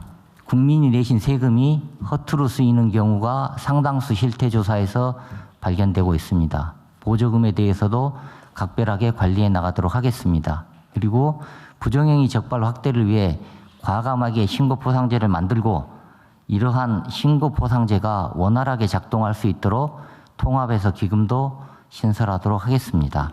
그리고 마지막으로 재정제도 개편입니다. 예타 기준도 상향하고 민간 투자 대상도 인구 감소 지역의 인센티브뿐만 아니라 신사업, 신유형의 민간 투자가 유입될 수 있도록 하겠습니다. 그리고 과거에는 특별회계 기금을 무조건 정비하는 데 우선순위를 뒀다면 새로운 정부에서는 필요한 기금은 만들고 불필요한 기금은 정리하도록 하겠습니다. 지역 필수 우려 특별회계, 반도체 특별회계, 불공정 거래 등과 관련돼서는 특별회계와 기금이 신설될 겁니다. 그 다음 향후 일정입니다. 오늘 국무회의에서 토론해 주시면 논의 결과를 반영해서 다음 주 3월 30일 국무회의에서 최종 의결하도록 하겠습니다. 그리고 지금 배포해드린 27년 예산안 편성 지침을 바탕으로 각 부처에서는 투자 중점과 지출 효율화 방안을 구체화하여 4월 말이나 5월 초쯤에 개최될 수 있는 국가재정전략회의에서 구체적으로 논의될 수 있도록 하겠습니다. 그리고 각 부처 장관님들께 두 가지만 부탁 말씀 올리도록 하겠습니다. 나중에 돌이켜볼 때 국민주권정부, 이재명 정부에서 우리 분야, 우리 사업에서는 이런 건 남겼다. 이런 거 하나는 제대로 해놓고 갔다. 이런 얘기가 나올 수 있는 어젠다와 랜드마크 프로젝트를 집중적으로 발굴해 주십사라는 부탁 말씀을 올리고요. 그리고 두 번째로는 눈 가리고 아웅만 하는 무늬만 지출 구조 조정 시대는 끝내야 될 것 같습니다. 우리 분야, 우리 부처에서는 단 한 푼의 예산도 낭비되지 않았다. 라는 자부심이 생길 수 있도록 지출 구조 조정에도 각별히 신경 써 주십사 당부 말씀 올립니다. 그리고 마지막으로 이 많은 것을 우리가 어떻게 하란 말이냐 이렇게 생각하실 수도 있는데요. 지금 배포해드린 3가지 자료가 있습니다. 지금 첫 번째 자료는 2027년 예산안 편성 지침 지금 방금 보고드린 내용을 간략히 정리한 자료가 하나가 있고요. 두 번째로는 2027년 예산안 편성 지침 1이라고 제목이 붙어 있는 자료가 있습니다. 예. 여기에 보시면 재정 운영 혁신뿐만 아니라 각 파트 분야별로 이런 분야가 중점적으로 투자됐으면 좋겠다. 이런 거는 우리 분야에서 지출 혁신 아이디어가 될 수 있겠다. 그런 내용들이 망라돼 있습니다. 그래서 각 부처 장관님들께서 새로운 아이디어를 발굴하시고 지출 구조 조정 내용을 구체화하시는데 도움이 될 수 있을 거라고 생각하고요. 그리고 세 번째 저희가 준비한 자료는 지출 구조 조정 추진 방안에 관련된 겁니다. 뭐가 도대체 지출 구조 조정이지? 어디서 지출 구조 조정에 대한 아이디어를 얻을 수 있는 거지? 이런데 각 부처 장관님들께서 참고하실 수 있도록 지출 구조 조정 정의 그리고 지출 구조 조정 방식 어디서 지출 구조 조정하고 관련된 아이디어를 얻을 수 있는지를 꼼꼼하게 저희가 유형화 해놨습니다. 그래서 이 자료를 참고를 해주시면은 각 부처나 각 분야 입장에서 이런 것들을 우리가 지출 구조 조정을 잘해서 이재명 정부 국정과제에 성과 있게 재투자할 수 있겠다. 그런 아이디어를 얻는데 도움이 되실 거라고 생각합니다. 다 하셨어요? 예. 네, 우리 차관님 아주 그냥 화이팅 넘쳐 좋습니다. 네, 잘해주시고요. 지방 정부들에 대한 지침은 별도로 만드나요? 지방 정부와 관련해서는요. 지금 저희가 예산 편성 지침을 만들게 되면 중앙 정부에 일단 배포를 하고요. 지방 정부와 공공기관에도 배포를 해서 주운용하도록 되어 있습니다. 어쨌든 지방 정부도 사실 소소하지만 이 지출 구조 조정이나 이게 되게 어려운 측면이 예를 들면 민원 때문에 어렵거든요. 중앙 정부는 그래도 좀 약간 떨어져 있긴 한데 지방 정부들은 주민과 직접 접촉 정도가 좀 높기 때문에 사실은 이게 불필요한 건데 또는 효율성이 떨어지는데 뭘 바꾸려고 그러면 저항이 심해가지고 아주 좀 속된 표현을 하면 안면이 받쳐서 못하는 경우가 있거든요. 그런데 그럴 경우는 아예 지침을 만들어 줘가지고 아예 시켜서 했다. 정부에서 시키는데 어떡하냐 이런 핑계를 댈 수 있게 좀 만들어주면 좋겠어요. 뭐 좀 어렵긴 하겠지만. 예, 저희가 그 중앙정부 예산 편성 지침은 지방정부하고 공공기관에 비례해서 준용하도록 하고 있고요. 지방정부의 예산 운영하고 관련해서는 행정안전부에서 별도로 계략적인 지침을 만들도록 되어 있습니다. 그러니까 좀 발굴을 좀 해야 된다는 거죠. 뭐 의례적으로 하는 거는 맨날 했던 거니까. 근데 좀 실제로 좀 개편해서 효율적으로 집행을 하려면 그게 기득권하고 부딪히기 때문에 좀 어렵거든요. 눈치 보이고. 그래서 그건 좀 일률적으로 할 수 있는 건 좀 일률적으로 이런 건 하지 마라 말하든지 뭐 그건 좀 해주면 좋을 것 같아요.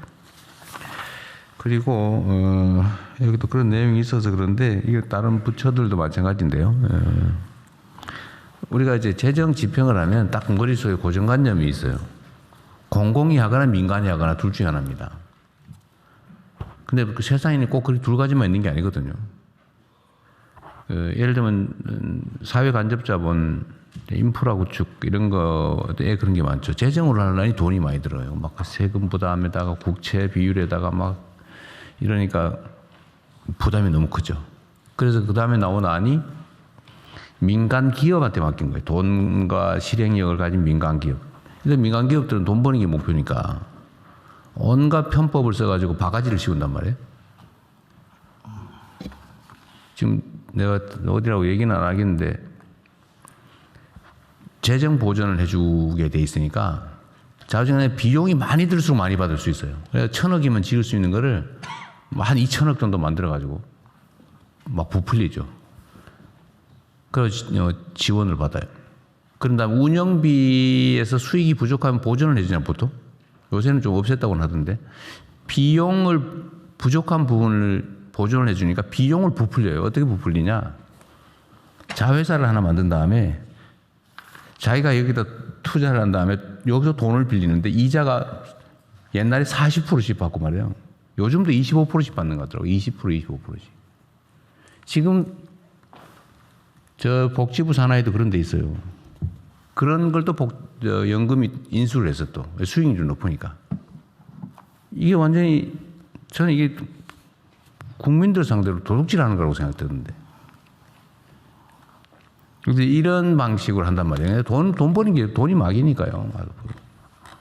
그래서 꼭 그 두 가지밖에 없냐. 그럼 재정 부족하면 못하고 민간에 맡기니 그런 욕심을 부리고 부정부패 저지른다. 부당행위한다. 그럼 어떡하냐. 중간 형태도 있는 거죠. 민간의 효율과 공공성이라고 하는 걸 결합한 제3섹터라고 하는 민간 합동 방식도 얼마든지 있는 거죠. 제가 이런 거 하다 뭐 한번 엄청난 욕도 먹었지만 어쨌든 그 중간 형태도 좀 권장을 해가지고 민간의 효율성, 공공의 공익성 이걸 결합한 방식도 얼마든지 있다. 그럼 돈 안 들고 할 수 있거든요. 그리고 확실히 돈이 남는 거는 민간 기업보다는 국민들 일반에게 기회를 공공의 시민들한테 줄 수도 있다는 거죠. 예를 들면 제가 전에도 한번 얘기했지만 송전망, 송배전망 인프라 구축에 한전이 돈이 없어 못한다 지금 그러고 있잖아요. 나 그거 황당하더라고요. 민간에 맡기면 또 문제가 생길 것 같으니까. 시민들한테 투자 기회를 주고 일종의 수익 보장을 해주고 거기에 맞게 요금 책정을 하면 아주 안전한 사업이잖아요. 그 시민들은 투자할 데 없어가지고 지금 난리인데.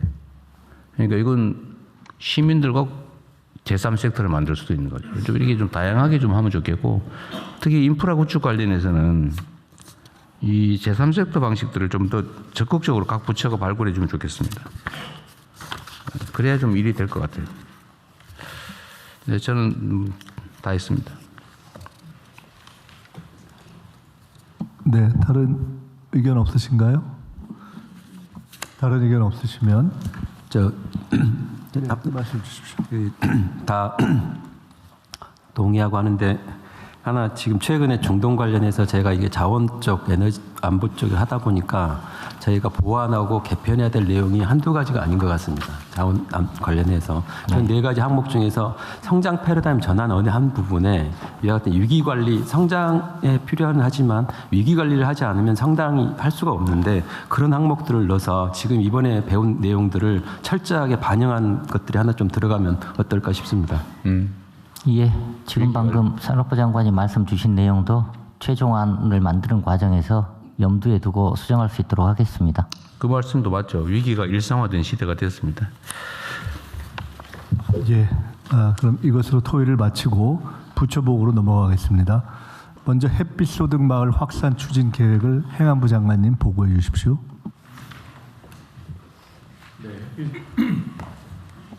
햇빛소득마을 확산 추진 계획을 보고드리겠습니다.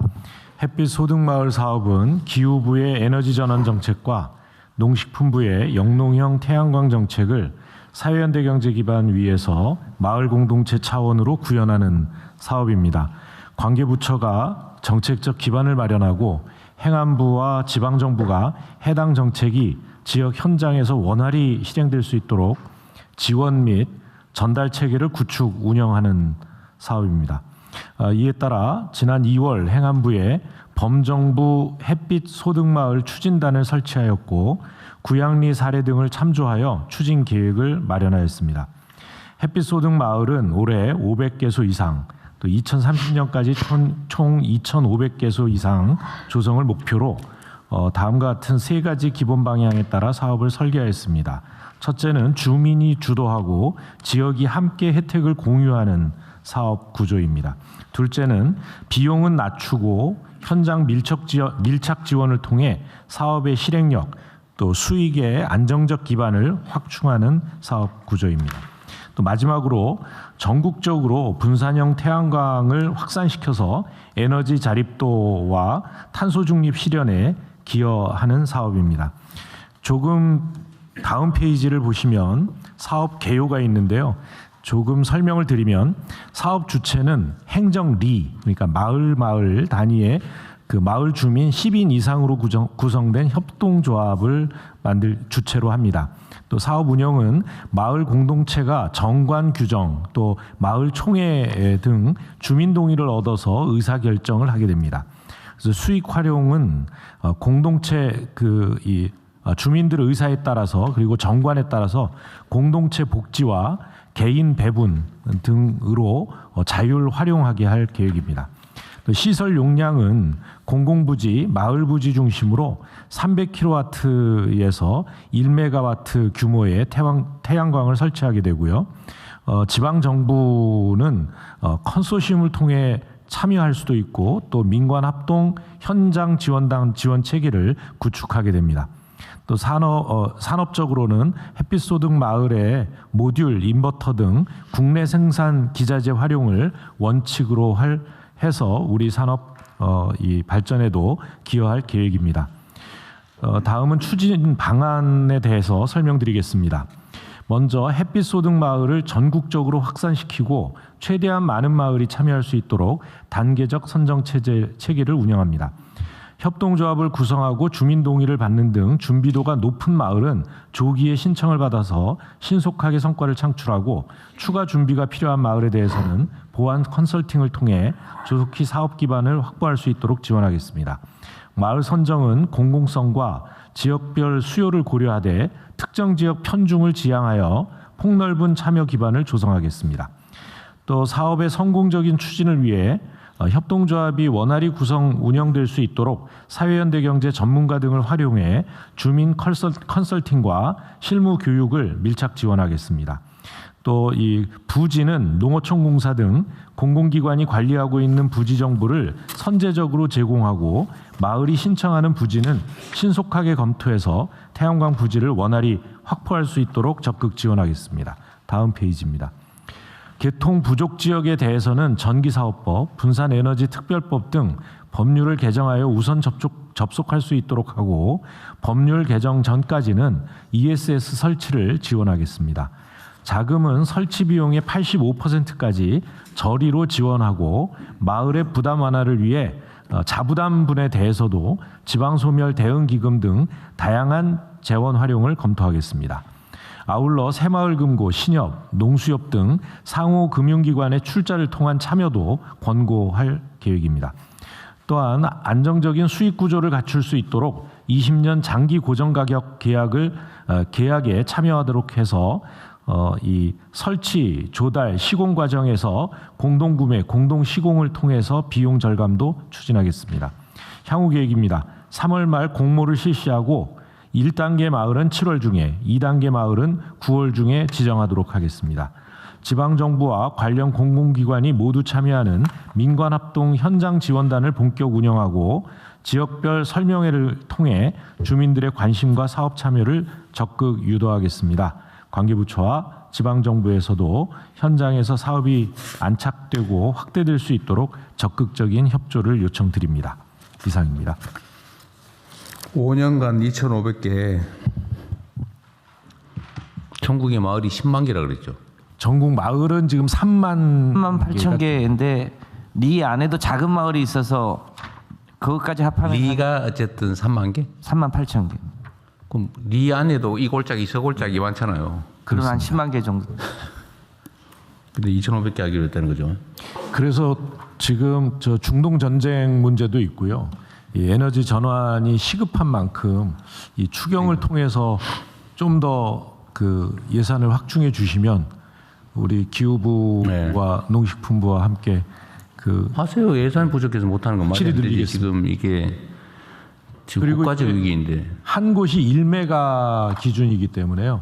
규모가 좀 작은 경우에는 개수가 더 늘어날 수 있어요. 효율성이 좀 떨어지니까 일정 규모는 되고 1메가 이상은 안 된다 그런 건 아니죠. 그런 건 아니죠. 이런 기준이다. 그리고 최소한은 한 300kW 정도는 돼야 수익성이 나오는 거죠. 그러니까 이게 구양리 얘기 많이 하는데 거기도 내가 보기 그렇게 큰 건 아닌 것 같더라고요. 그 동네 그 동네 사람들이 쓰기에도 충분치 않은 것 같은데요. 그렇지는 않습니다. 그러니까 1메가 정도면 남아서 한전이 팔 정도예요? 일개 면 정도는 커버할 수 있는. 그래요? 저기 국가유산청장이며 대통령님.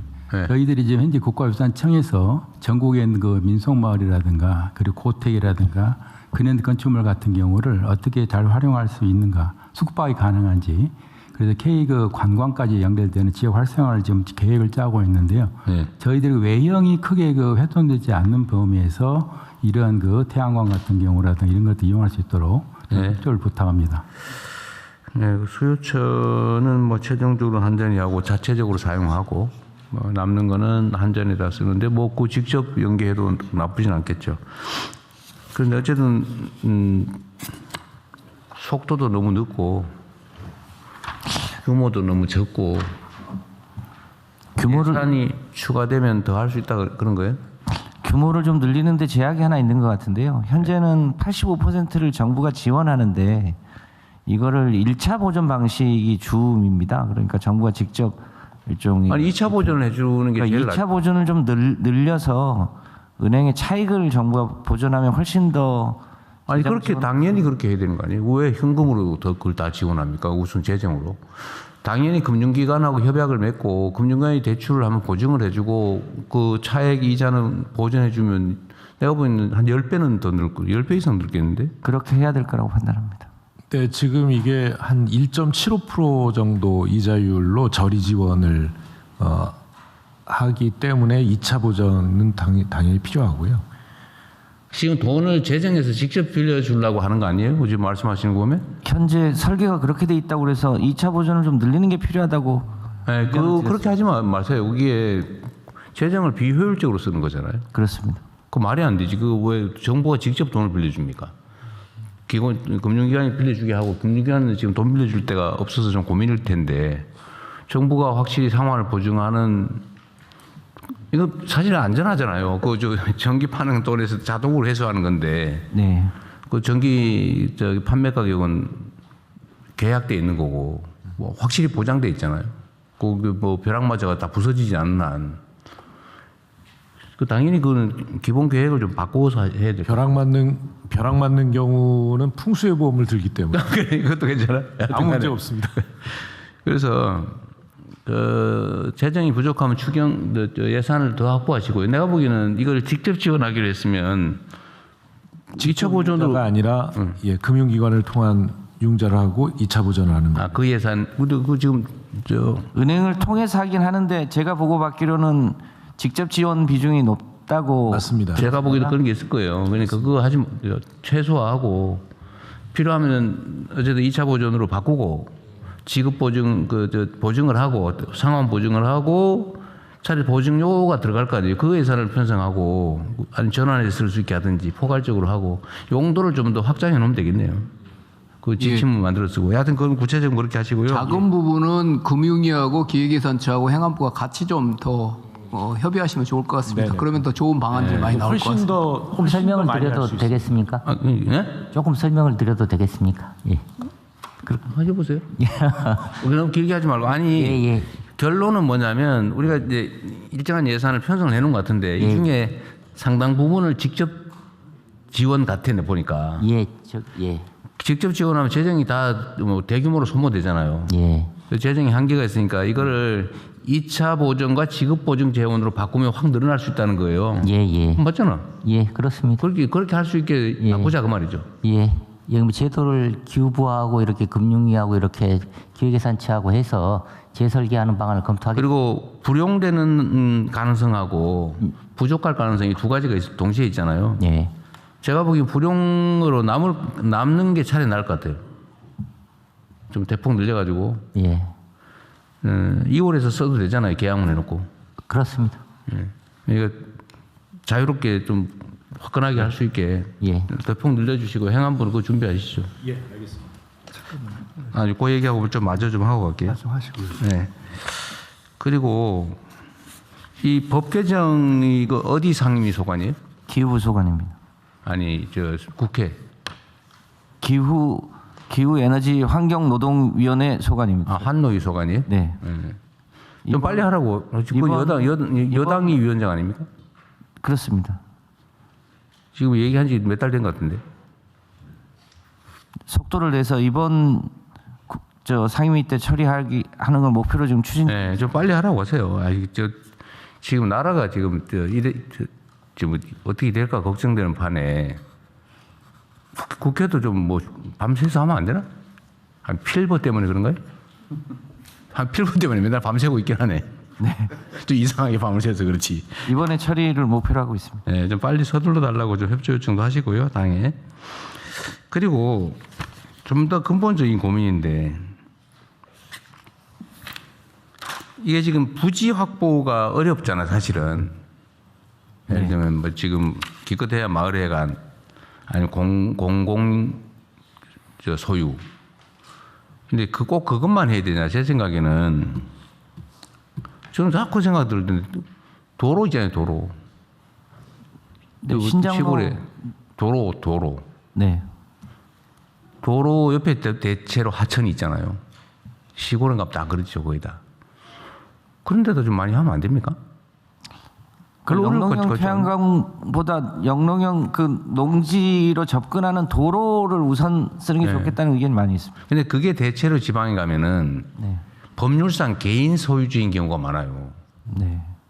그러면 또 행정적으로 이게 공공용지가 아니기 때문에, 공유지가 아니기 때문에, 국공유지가 아니라서 분명히 태클이 걸릴 거예요, 이게.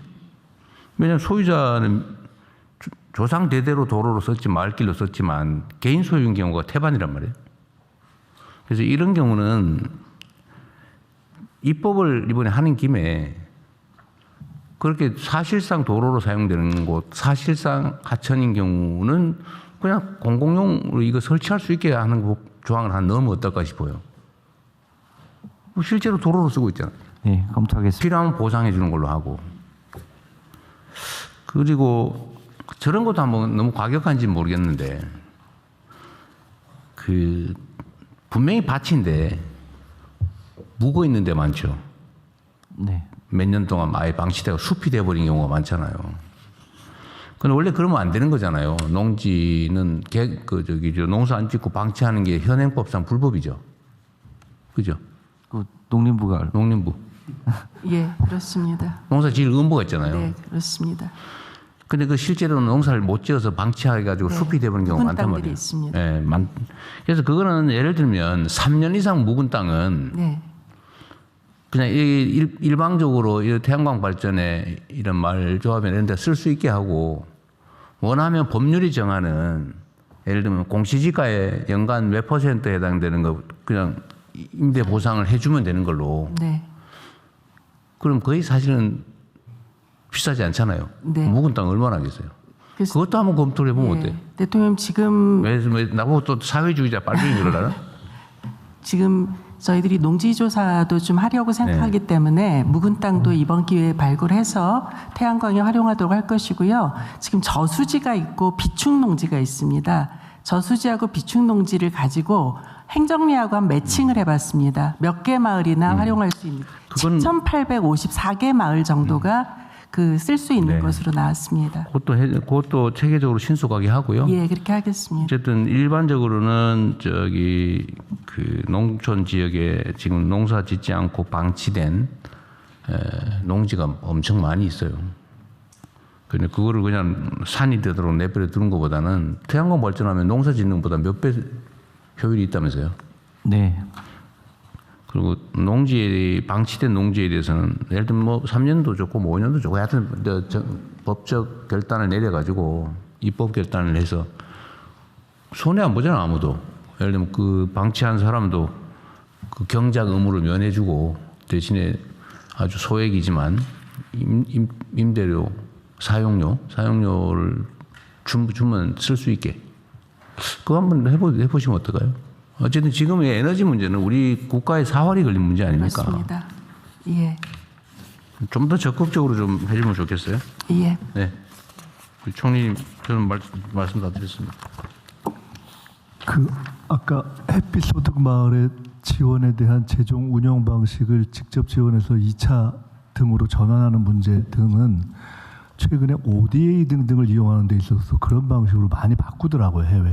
근데 지금 전 그걸 들으면서 이런 등등은 기획예산처나 금융위에서 각 부처에서 사업할 때 있어서 재정 운영 방식 설계를 할 때 같이 협의를 안 하나 하는 게 저는 사실 조금 의문이 들었어요.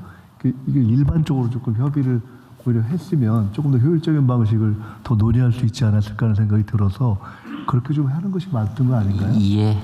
저희 뭐 통상적으로 이렇게 저희도 그렇고 금융위도 그렇고요. 새로운 프로그램을 만들 때는 일단 뭐 부처랑 이렇게 협의를 해가지고 사업을 진행하고요. 이렇게 또 뭐 융자로 할 건지 아니면 2차 버전으로 할 건지는 현장 수요 이런 것도 보고 금융회사에서 적극적으로 이렇게 참여할 의지가 있는지도 보고 그런 과정을 거쳐가지고 진행이 됩니다만 이 사업하고 관련해서는 여기 다시 한번 관계부처가 머리를 맞대고 고민해 보도록 하겠습니다. 그리고 아까 대통령이 말씀하신 사실상 도로를 사용되는 농로에 설치할 수 있게 하는 문제는 저희가 법적 검토를 법제청 등기랑 조금 해보겠습니다. 그리고 도로 옆에 있는 이렇게 경사면을 사용하는 경우가 최근에 늘더라고요. 그런 부분은 아마 그런 시비 없이 할 수 있는 여지가 있을 것 같아서 적극적으로 검토해 보겠습니다.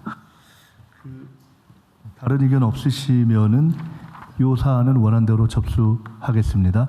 다음은 위기아동 청년법 시행 방안 및 계획을 보건복지부 장관께서 보고해 주시기 바랍니다. 네, 그 보고 전에 제가 아까 좀 놓친 게 하나 있는데 그 기획예산처. 예. 우리가 보통 그 예산 사용을 할 때 기금 있잖아요. 예. 전통적인 기금에 대한 개념은 원금을 쌓아놓고 이자를 빼서 쓰는 거잖아요. 예. 지금도 그렇게 합니까? 예, 원칙으로는 지금 방금 말씀 주신 것처럼 거기하고 관련된 수입 이런 것들을 그걸 쌓아놓고 이자를 불리고 또 새로운 수입에서 그게 하는 게 원칙인데요. 일부 기금 같은 경우는 또 우리는 또 별도로 주머니가 있어서 재원은 없지만 탄력적으로 써야 되겠다. 그런 경우는 또 재원이 많지 않음에도 불구하고 기금 형태로 또 운영하는 것도 있습니다. 좀 근본적인 검토를 한번 해봤으면 좋겠는데요. 그건 예전에 그 이자율이 높을 때 그 재원을 좀 효율적으로 쓰는 방법이었잖아요. 예. 이자가 많이 나오니까 안정적으로 여기서 나오는 이자 수입으로 이분이. 요즘 근데 이자율이 너무 낮아가지고 사실 그 원본을 예를 들어 이자율이 한 안정적으로 2% 나온다 이러면 사실 50년 동안 그 원금이 물려 있는 거거든요. 근데 요즘처럼 이렇게 급변하는 시기에 꼭 기금이라고 하는 거 모아놓고 그 이자나 거기서 나오는 수입을 쓰는 게 이게 바람직한 재정 운영 방식이냐. 이게 엄청난 금액이 쌓여 있잖아요. 소유 원본이. 근데 이거 국가 부채 많다고 막 날리고 그 기금이라고 하는 거 꼭 그런 식으로 써야 되는지를 근본적으로 검토를 좀 해가지고 저는 성남시 있을 때는 그 원본을 쓸 수 있게 다 바꿨거든요. 그게 훨씬 더 효율적이더라고요. 재원 운영 방식이. 기금에서 나오는 이자로 쓰다 보니까 계속 기금을 늘리는 거예요. 아니, 그 이자가 얼마 안 되니까. 그 원본을 자꾸 늘리는 게 오히려 돈이 더 많이 들어서 차라리 그러지 말고 그 원본을 늘리는 그 돈으로 차라리 재정 집행을 하는 게 훨씬 더 싸게 먹힌다 이게 효율적이고. 그래서 제가 아예 좀 바꿔놨었거든요. 국가 기금도 그 검토를 한번 해봐 주세요. 재정 운영이 진짜 그게 원본을 쌓아놓고 이자를 받아 또는 부수입 받아 쓰는 게 효율적인지 아니면 차라리 원본을 쌓는 그 돈으로 예산을 집행하는 게 차라리 나은지. 일정 정도는 이제 완충이 필요하긴 한데 거기 묶여 있을 필요는 없다. 그런 것 같습니다. 저 성남시 사례 이런 거를 참고를 해서 이제 국민연금 같은 경우는 할 수 없는 거고요. 이제 그럼요. 그건 기금은 이제 당연히 그 나머지 기금들에 있어서는 지금 방금 대통령님께서 말씀 주신 것처럼 조금 더 효과적으로 집행할 수 있는 방법이 있는 건지 성남시 사례를 이렇게 참고를 해서 고민을 해보도록 하겠습니다. 한번 챙겨봐 주세요. 이거 매우 중요한 근본적 문제라서요. 지부장관님. 네, 위기아동 청년법 시행 방안 및 계획에 대해서 보고드리겠습니다. 가족을 돌보면서 미래를 준비해야 하는 청년, 반복된 취업 실패 등으로 고립 은둔하는 청년에 대해 다양한 위기 요인을 해소할 수 있도록 통합적인 지원이 필요합니다. 3월 26일부터 시행되는 위기아동 청년법에 따라 그간 지원의 사각지대에 있었던 위기아동과 청년에 대한 공적 보호 책임을 강화하고 체계적으로 지원하겠습니다. 주요 지원 내용입니다. 기존의 복지사업 지원에 더해서 우선 가족 돌봄 아동 청년이 돌봐야 하는 가족에게는 일상 돌봄 서비스나 장기 요양 시설 급여 등의 절차를 보다 간소하게 연계하도록 하겠습니다. 가족 돌봄 아동에게는 시군구에서 집중 사례 관리를 수행하고 지역 자원을 활용해 아동에게 필요한 건강, 언어, 정서 등 맞춤형 서비스를 연계합니다. 가족 돌봄 청년에게는 연 200만 원의 자기 돌봄비를 지원하며 청년미래센터에서 전문적인 사례 관리를 통해 개인 상황에 따라 정신건강, 취업 등의 서비스를 연계합니다. 다음입니다. 고립운둔 청소년은 학교 밖 청소년 지원센터를 통해 1:1 전문상담, 학습 지원 등의 서비스를 지원받습니다. 고립운둔 청년은 청년미래센터를 통해 일상회복, 일경험 등 맞춤형 프로그램을 통해 일상회복을 위한 도움을 받을 수 있습니다. 2024년 8월부터 4개의 시도에서 위기아동 청년 지원 시범사업을 추진하였습니다. 그 결과 약 2,400여 명의 위기아동 청년을 발굴하여 사례관리와 맞춤형 프로그램을 지원 중입니다. 시범사업을 통해 가족 돌봄 청년은 돌봄 시간이 10% 감소하고 삶의 만족도가 33% 증가하였습니다. 고립운둔 청년은 은둔 성향이 20.4% 감소하고 삶의 만족도도 증가했다는 긍정적인 성과가 있었습니다. 향후 계획입니다. 위기아동 청년 지원 사업을 확대하겠습니다. 청년미래센터 시범사업을 본사업으로 전환하여 모든 시도로 확대하겠습니다. 올해 위기아동 청년 실태조사와 그에 기반한 위기아동 청년 범부처 지원 방안을 담은 5개년 기본계획을 연내에 수립하겠습니다. 위기아동 청년을 적극 발굴하고 청년들의 접근성을 높이기 위해 기초청년지원센터와의 협력체계를 마련하겠습니다. 관계부처 협조사항입니다. 위기청년 발굴, 프로그램 제공 등을 위해 기초청년지원센터와 긴밀한 연계체계 구축을 위해 국무조정실의 협조를 부탁드립니다. 고립운둔 아동 청년이 위기 해소 시까지 연속적으로 지원을 받을 수 있도록 위기청소년 특별지원사업과의 연계에 대해 성평등 가족부의 협조를 부탁드립니다. 학교, 지역 고용센터 등에서 위기아동 청년 발견 시에 신속하게 연계될 수 있도록 교육부와 고용노동부의 협조를 부탁드립니다. 지원 예산 확보를 위한 기획예산제 협조도 부탁드립니다. 가족 돌봄, 고립 운둔 아동 청년에 대한 체계적인 지원을 통해서 이들의 회복과 성장을 지원하겠습니다. 이상입니다.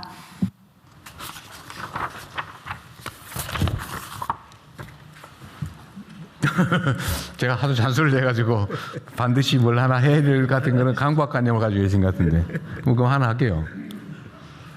저번에 이거 관련해서 갑자기 떠오른 건데 자살 대책 우리가 저기 그때 국가적 차원에서 한번 하자고 해서 지금 총리님이 실제 어떻게 돼가고 있어요? 그게 지금 본부를 만들었고요. 지금 자살을 본부를 만들어서 지금 간단히 보고 드리겠습니다. 어제 그렇지 않아도 그거 관련한 회의를 좀 했는데 자살 본부를 만들었고 저희가 최근에 통계가 처음으로 꺾이기 시작했습니다. 처음으로 조금 꺾이기 시작했는데 문제는 이 추세를 지금 이제 확실하게 꺾기 위한 작업을 해야 되고요. 그래서 타겟을 7군데로 나눠서 타겟별 작업을 하기로 했고요. 그리고 참고로 말씀드릴 것은 간단히 말씀드리면 각국 정부의 사례를 보니까 자살이 준 나라들은 가장 결정적인 것은 대통령의 결심입니다. 그러니까 정부가 자살을 줄이려고 마음먹은 데만 줄었다는 거예요. 그래서 그 확인해 보니까 지금 다 마음먹고 있는데. 그래서 마음을 먹고 처음으로 그런 본부를 만든 겁니다. 그래서 지금 저희가 이게 사실 굉장히 성과가 나기 어려운 정책인데 비교적 방향을 좀 잡았습니다. 그렇지 않아도 바로 그걸 보고 드리고 실행을 이제 시작하는 걸로 이제 체계적으로 보고 체계를 한번 보고 드리겠습니다. 전담 인력도 있는지. 자, 그러면 지역을 살리는 국민 여행 활력 지원 계획을 문화체육관광부 장관께서 보고해 주시기 바랍니다. 네, 문체부 장관입니다.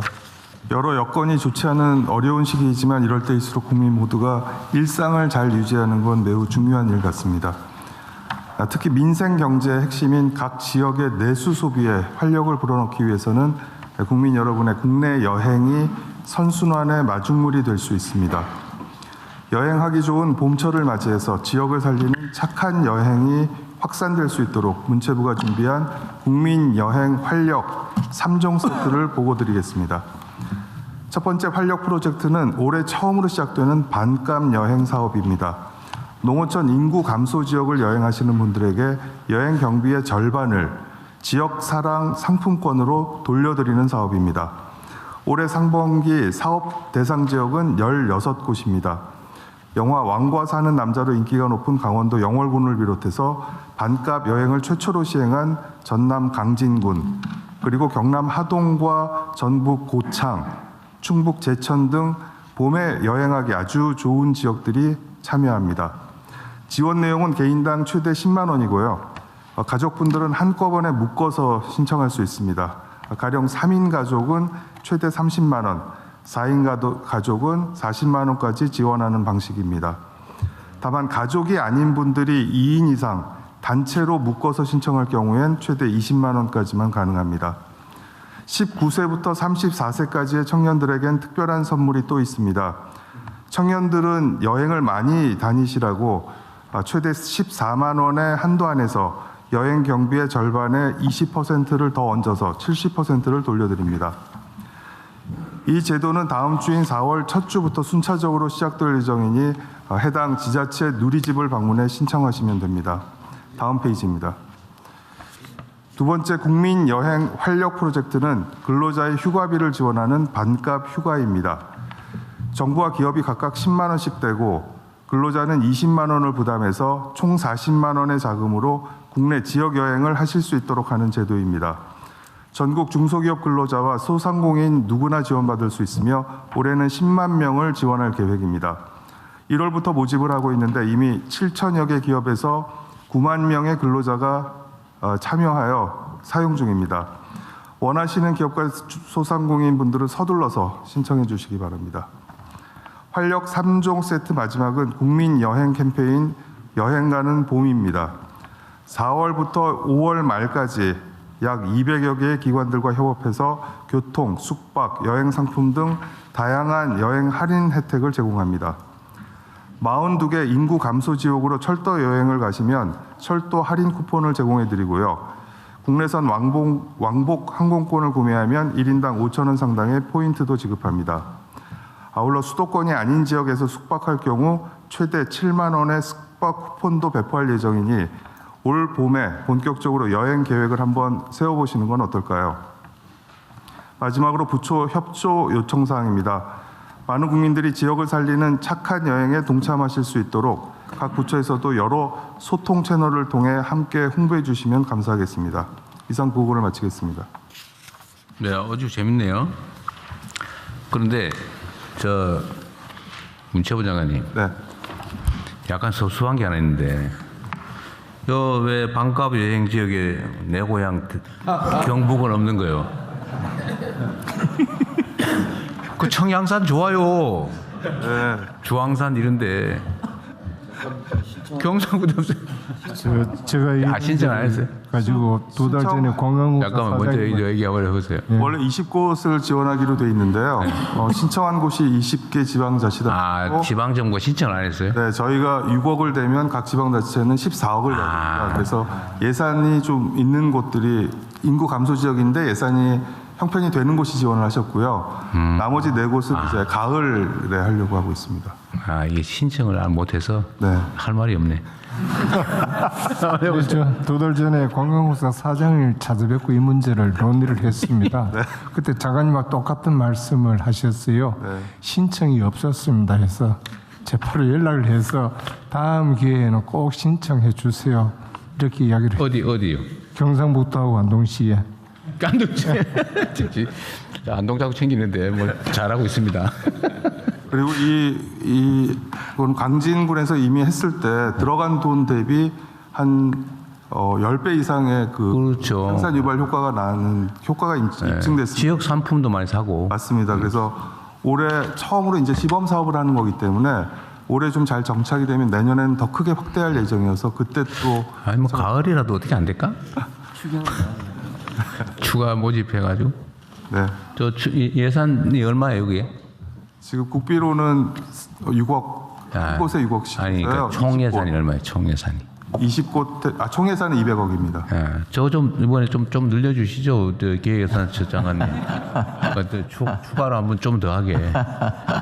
그리고 내가 보니까 반값 휴가가 이게 아까 뭐 신청해 주세요 장관님 그랬는데 이게 지금 대상이 10만 명인데 벌써 9만 명이 했다는데 지금 이제 여유가 지금 이 순간에도 신청하고 있어서 오늘 이 방송 보고 난 다음에 해봐야지 그러면 내가 다 없어졌을 것 같아. 이거 어떻게 책임지시려고 그래? 기획예산처. 기획예산처가 책임을 지세요. 늘려야 될 것 같아 이게. 어차피 우리가 지방 주도 성장 또 지방 살리기 균형 발전 이런 걸 하니까 사실 이게 다 지방이 혜택 보는 거잖아요. 근데 너무 소심한 것 같아요. 200억 이거 좀 이번에 추경에 좀 대폭 늘려주도록 읍소드립니다. 그리고 그 경북도 좀 어떻게? 네. 예. 공정하게 하겠습니다. 예, 지방을 살릴 수 있으면 뭐든 하겠습니다. 그러니까 저희 행안부에서도 말씀드릴 게 있는데 그 인구 감소 지역 89개 이 시군이 있는데요. 거기를 여행하는 경우에 이 코레일하고 소카하고 이렇게 그 협약을 해서 할인 제도를 운영하고 있다는 것도 널리 알려주시기 바랍니다. 좀 알려주시고 그다음에 하나 먼저 마지막으로 여기 관련해서요. 네, 지방으로 가는데 지방에서 이 돈을 쓰게 되는데 그건 바람직한데요. 이 자체가 지방 우대이긴 하지만 그 안에서도 이 신청이 이제 내가 보면 경합될 것 같아요.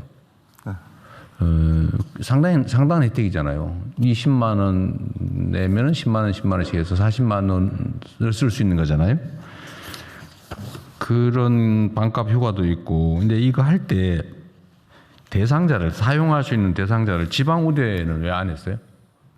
예를 들면 똑같은 노동자들이라고 해도 수도권보다 지방에 있는 노동자들이 좀 더 혜택을 받게 설계돼 있었어야 되는데 빠진 것 같습니다.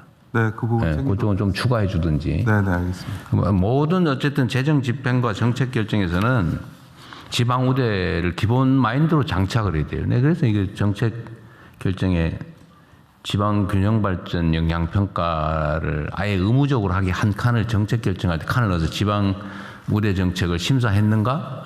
지금은 성평등 관련된 건 있죠. 정책 결정할 때 그 체크 항목 있잖아요. 네, 맞습니다. 있습니다. 성평등 성영향 평가 했느냐 이게 있는데 지역 균형 이것도 하나 넣어서 체크하게 만들면 좋을 것 같아요. 네, 정책 결정할 때. 뭐 이거는 저기 이런 건 누가 담당하죠? 행안부에서. 행안부가 합니까? 재정 기획재정 아니 그게 아니고 재정경제부의 문서 형식의 정책 결정할 때 프로세스 중에 하나로 이게 지방 균형 발전에 관한 정책 점검을 했냐?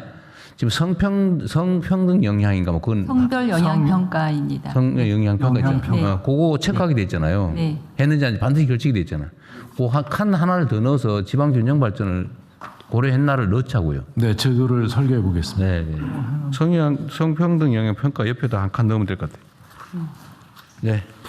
네, 대통령 말씀드린 김에 관심이 컸던 그 BTS 광화문 공연 관련해서 짧게 좀 보고 드리겠습니다. 뭐 텔레비에 다 나오는데 뭐. 네. 뭐 안전 사고 없이 잘 끝나고요. 자꾸 뭐라 그러던데. 네.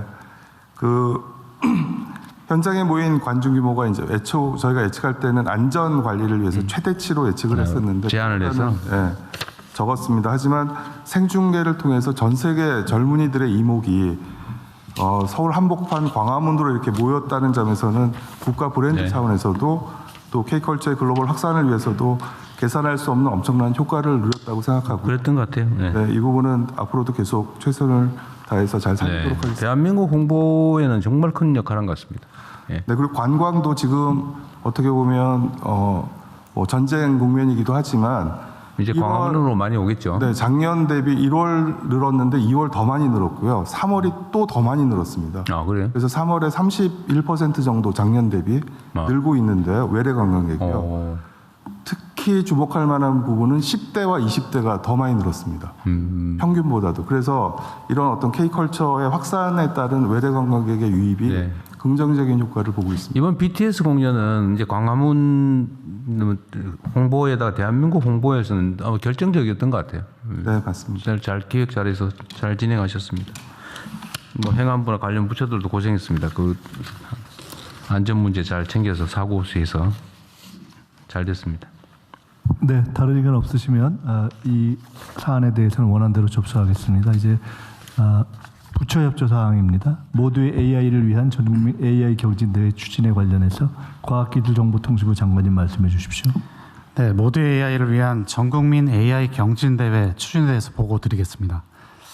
대통령께서 이미 언급하셨는데 이제 인공지능은 일부 전문가들의 기술만이 아니라 국민 모두가 한글이나 산수처럼 일상에서 배우고 활용해야 되는 시대가 되었습니다. 이에 국민 누구나 AI의 유용성을 체감하고 일상에서 AI를 쉽게 접근하여 활용하실 수 있도록 모두의 AI를 본격 추진하고자 합니다. 이를 위해서 가기정통부, 교육부, 노동부 등 13개의 부처가 전국민 AI 교육과 접근 기회 제공을 위한 대책 마련과 함께 지난 3월 11일 과학기술 관계장관회의에서 발표한 바 있습니다. 잠시 참고 이 자료를 봐주시면요. 그 대통령 그 자료 큰 자료 A3 자료가 있습니다. 생애 주기별로 전 계층이 빠짐없이 참여하실 수 있도록 설계되어 있고 이 이행 과정은 과학기술 관계장관회의를 통해서 촘촘하게 챙겨 나가도록 하겠습니다. 올해 범부처 약 6,800억 정도 투입이 되고 올해 500만 명 이상이 교육을 받고 2030년이면 3,300만 명 이상이 교육을 받게 됩니다.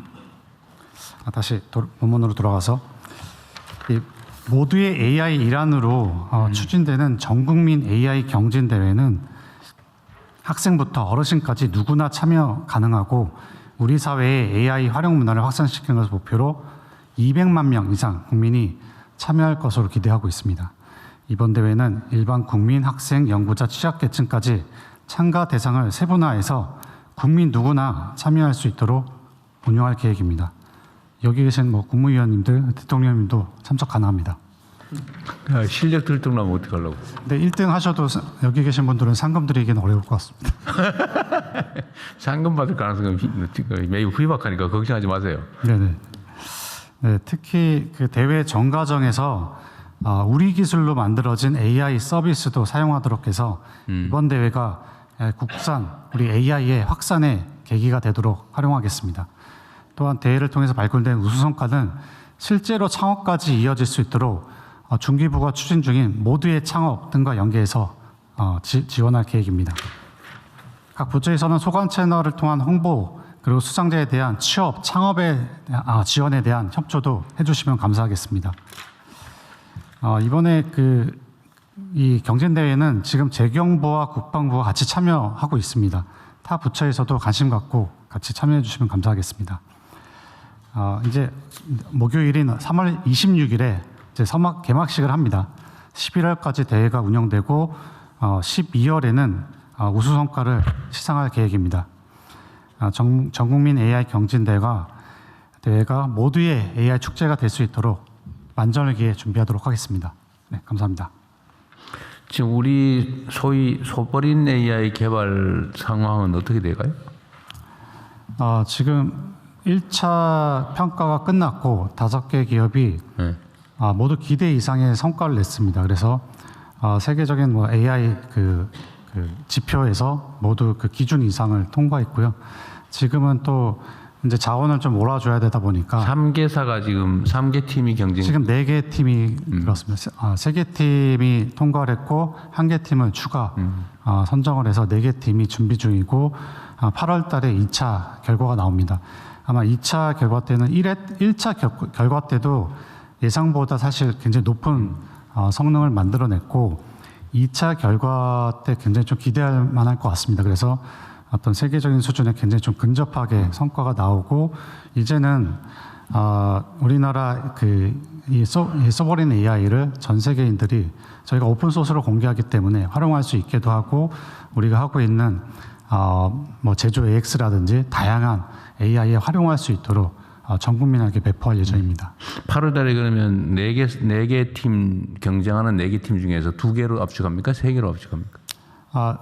일단 4개의 결과가 나오고 일단 3개로 다시 줄어듭니다. 그다음에 또 계속 경쟁해 나갈 거예요? 최종적으로 이제 2개의 팀으로 이제 최종적으로 마무리를 지을 예정인데요. 이게 이제 어떻든 저희가 사실은 이게 무슨 탈락하는 구조가 아니라 그걸 버리는 건 아니니까. 네, 5개 팀, 4개 팀 이 다 좋은 성과를 만들고 각각의 목적별로 잘 활용하면 됩니다. 특성이 있으니까. 네. 다만 좋은 AI 성능을 만들기 위해서 이 GPU 자원, AI 인프라 자원이 많이 필요해서 우리도 이제 한번 지금은 전 세계 한 AI 20위권 정도의 저희가 좀 성과를 내고 있고 지금 이제 2차 결과가 나오면 아마 10위권 정도에 도전할 수 있을 것 같습니다. 근데 우리의 최종 목표는 한번 굉장히 상위권, 10위권 안에 한번 우리 대한민국의 AI 모델을 만들어보자. 그래서 이제 좀 그런 식으로. 네, 어제 지원하고 경쟁시키고 버리지는 않고 다 활용하고. 맞습니다. 그러면 이번 전국민 경진 대회에는 우리가 만들고 있는 경쟁하고 있는 그 AI 시스템도 이용할 수 있는 거예요? 아니면 지금 이미 5개 기업이 1차 결과를 통해서 AI 모델을 만들었고 지금 대중들이 쓸 수가 있어요?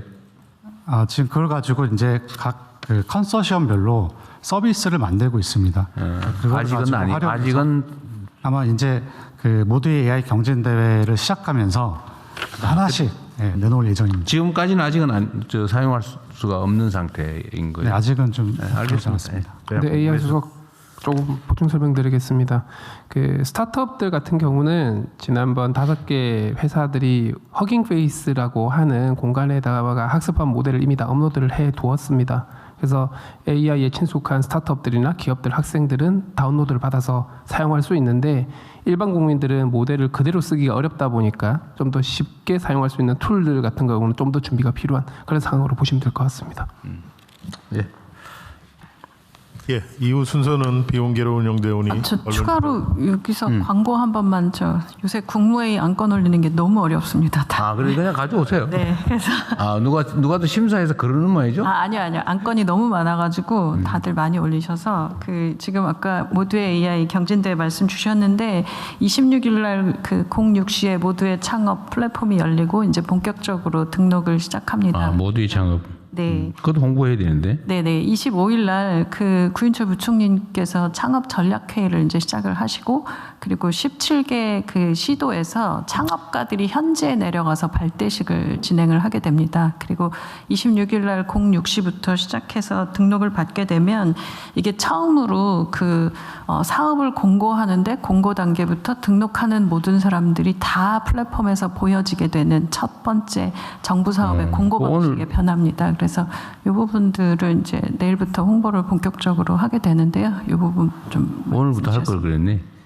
근데 안건들이 이제 많으셔가지고 제가 잠깐 앞으로는 안건도 채택이 안 되도록 가져오세요. 네, 그러겠습니다. 그 무슨 상관 있어요? 그냥 보여주면 되지 뭐. 누가 결정한지 모르겠는데 그냥 하시고 싶은 얘기는 각 부처청에서 자유롭게 하세요.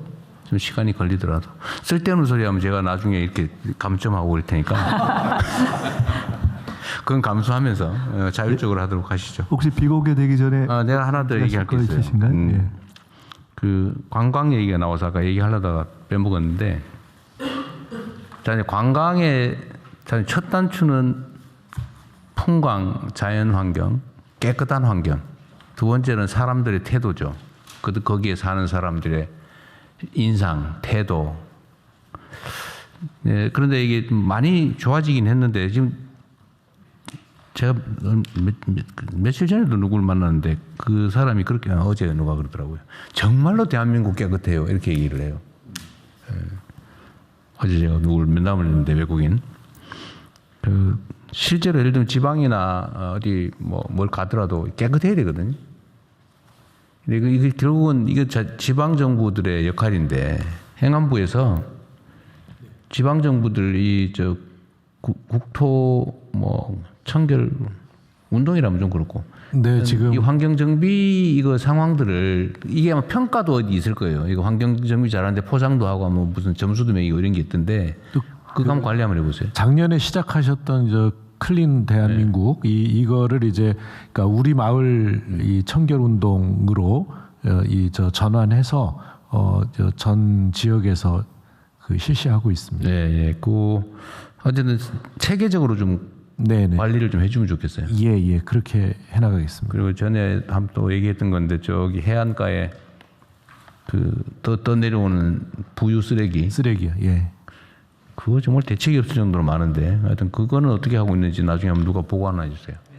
해수부서관이에요. 새 장관 오면 시켜야지. 새 장관님 오시면 별도로 보고 드리도록 하겠습니다. 네.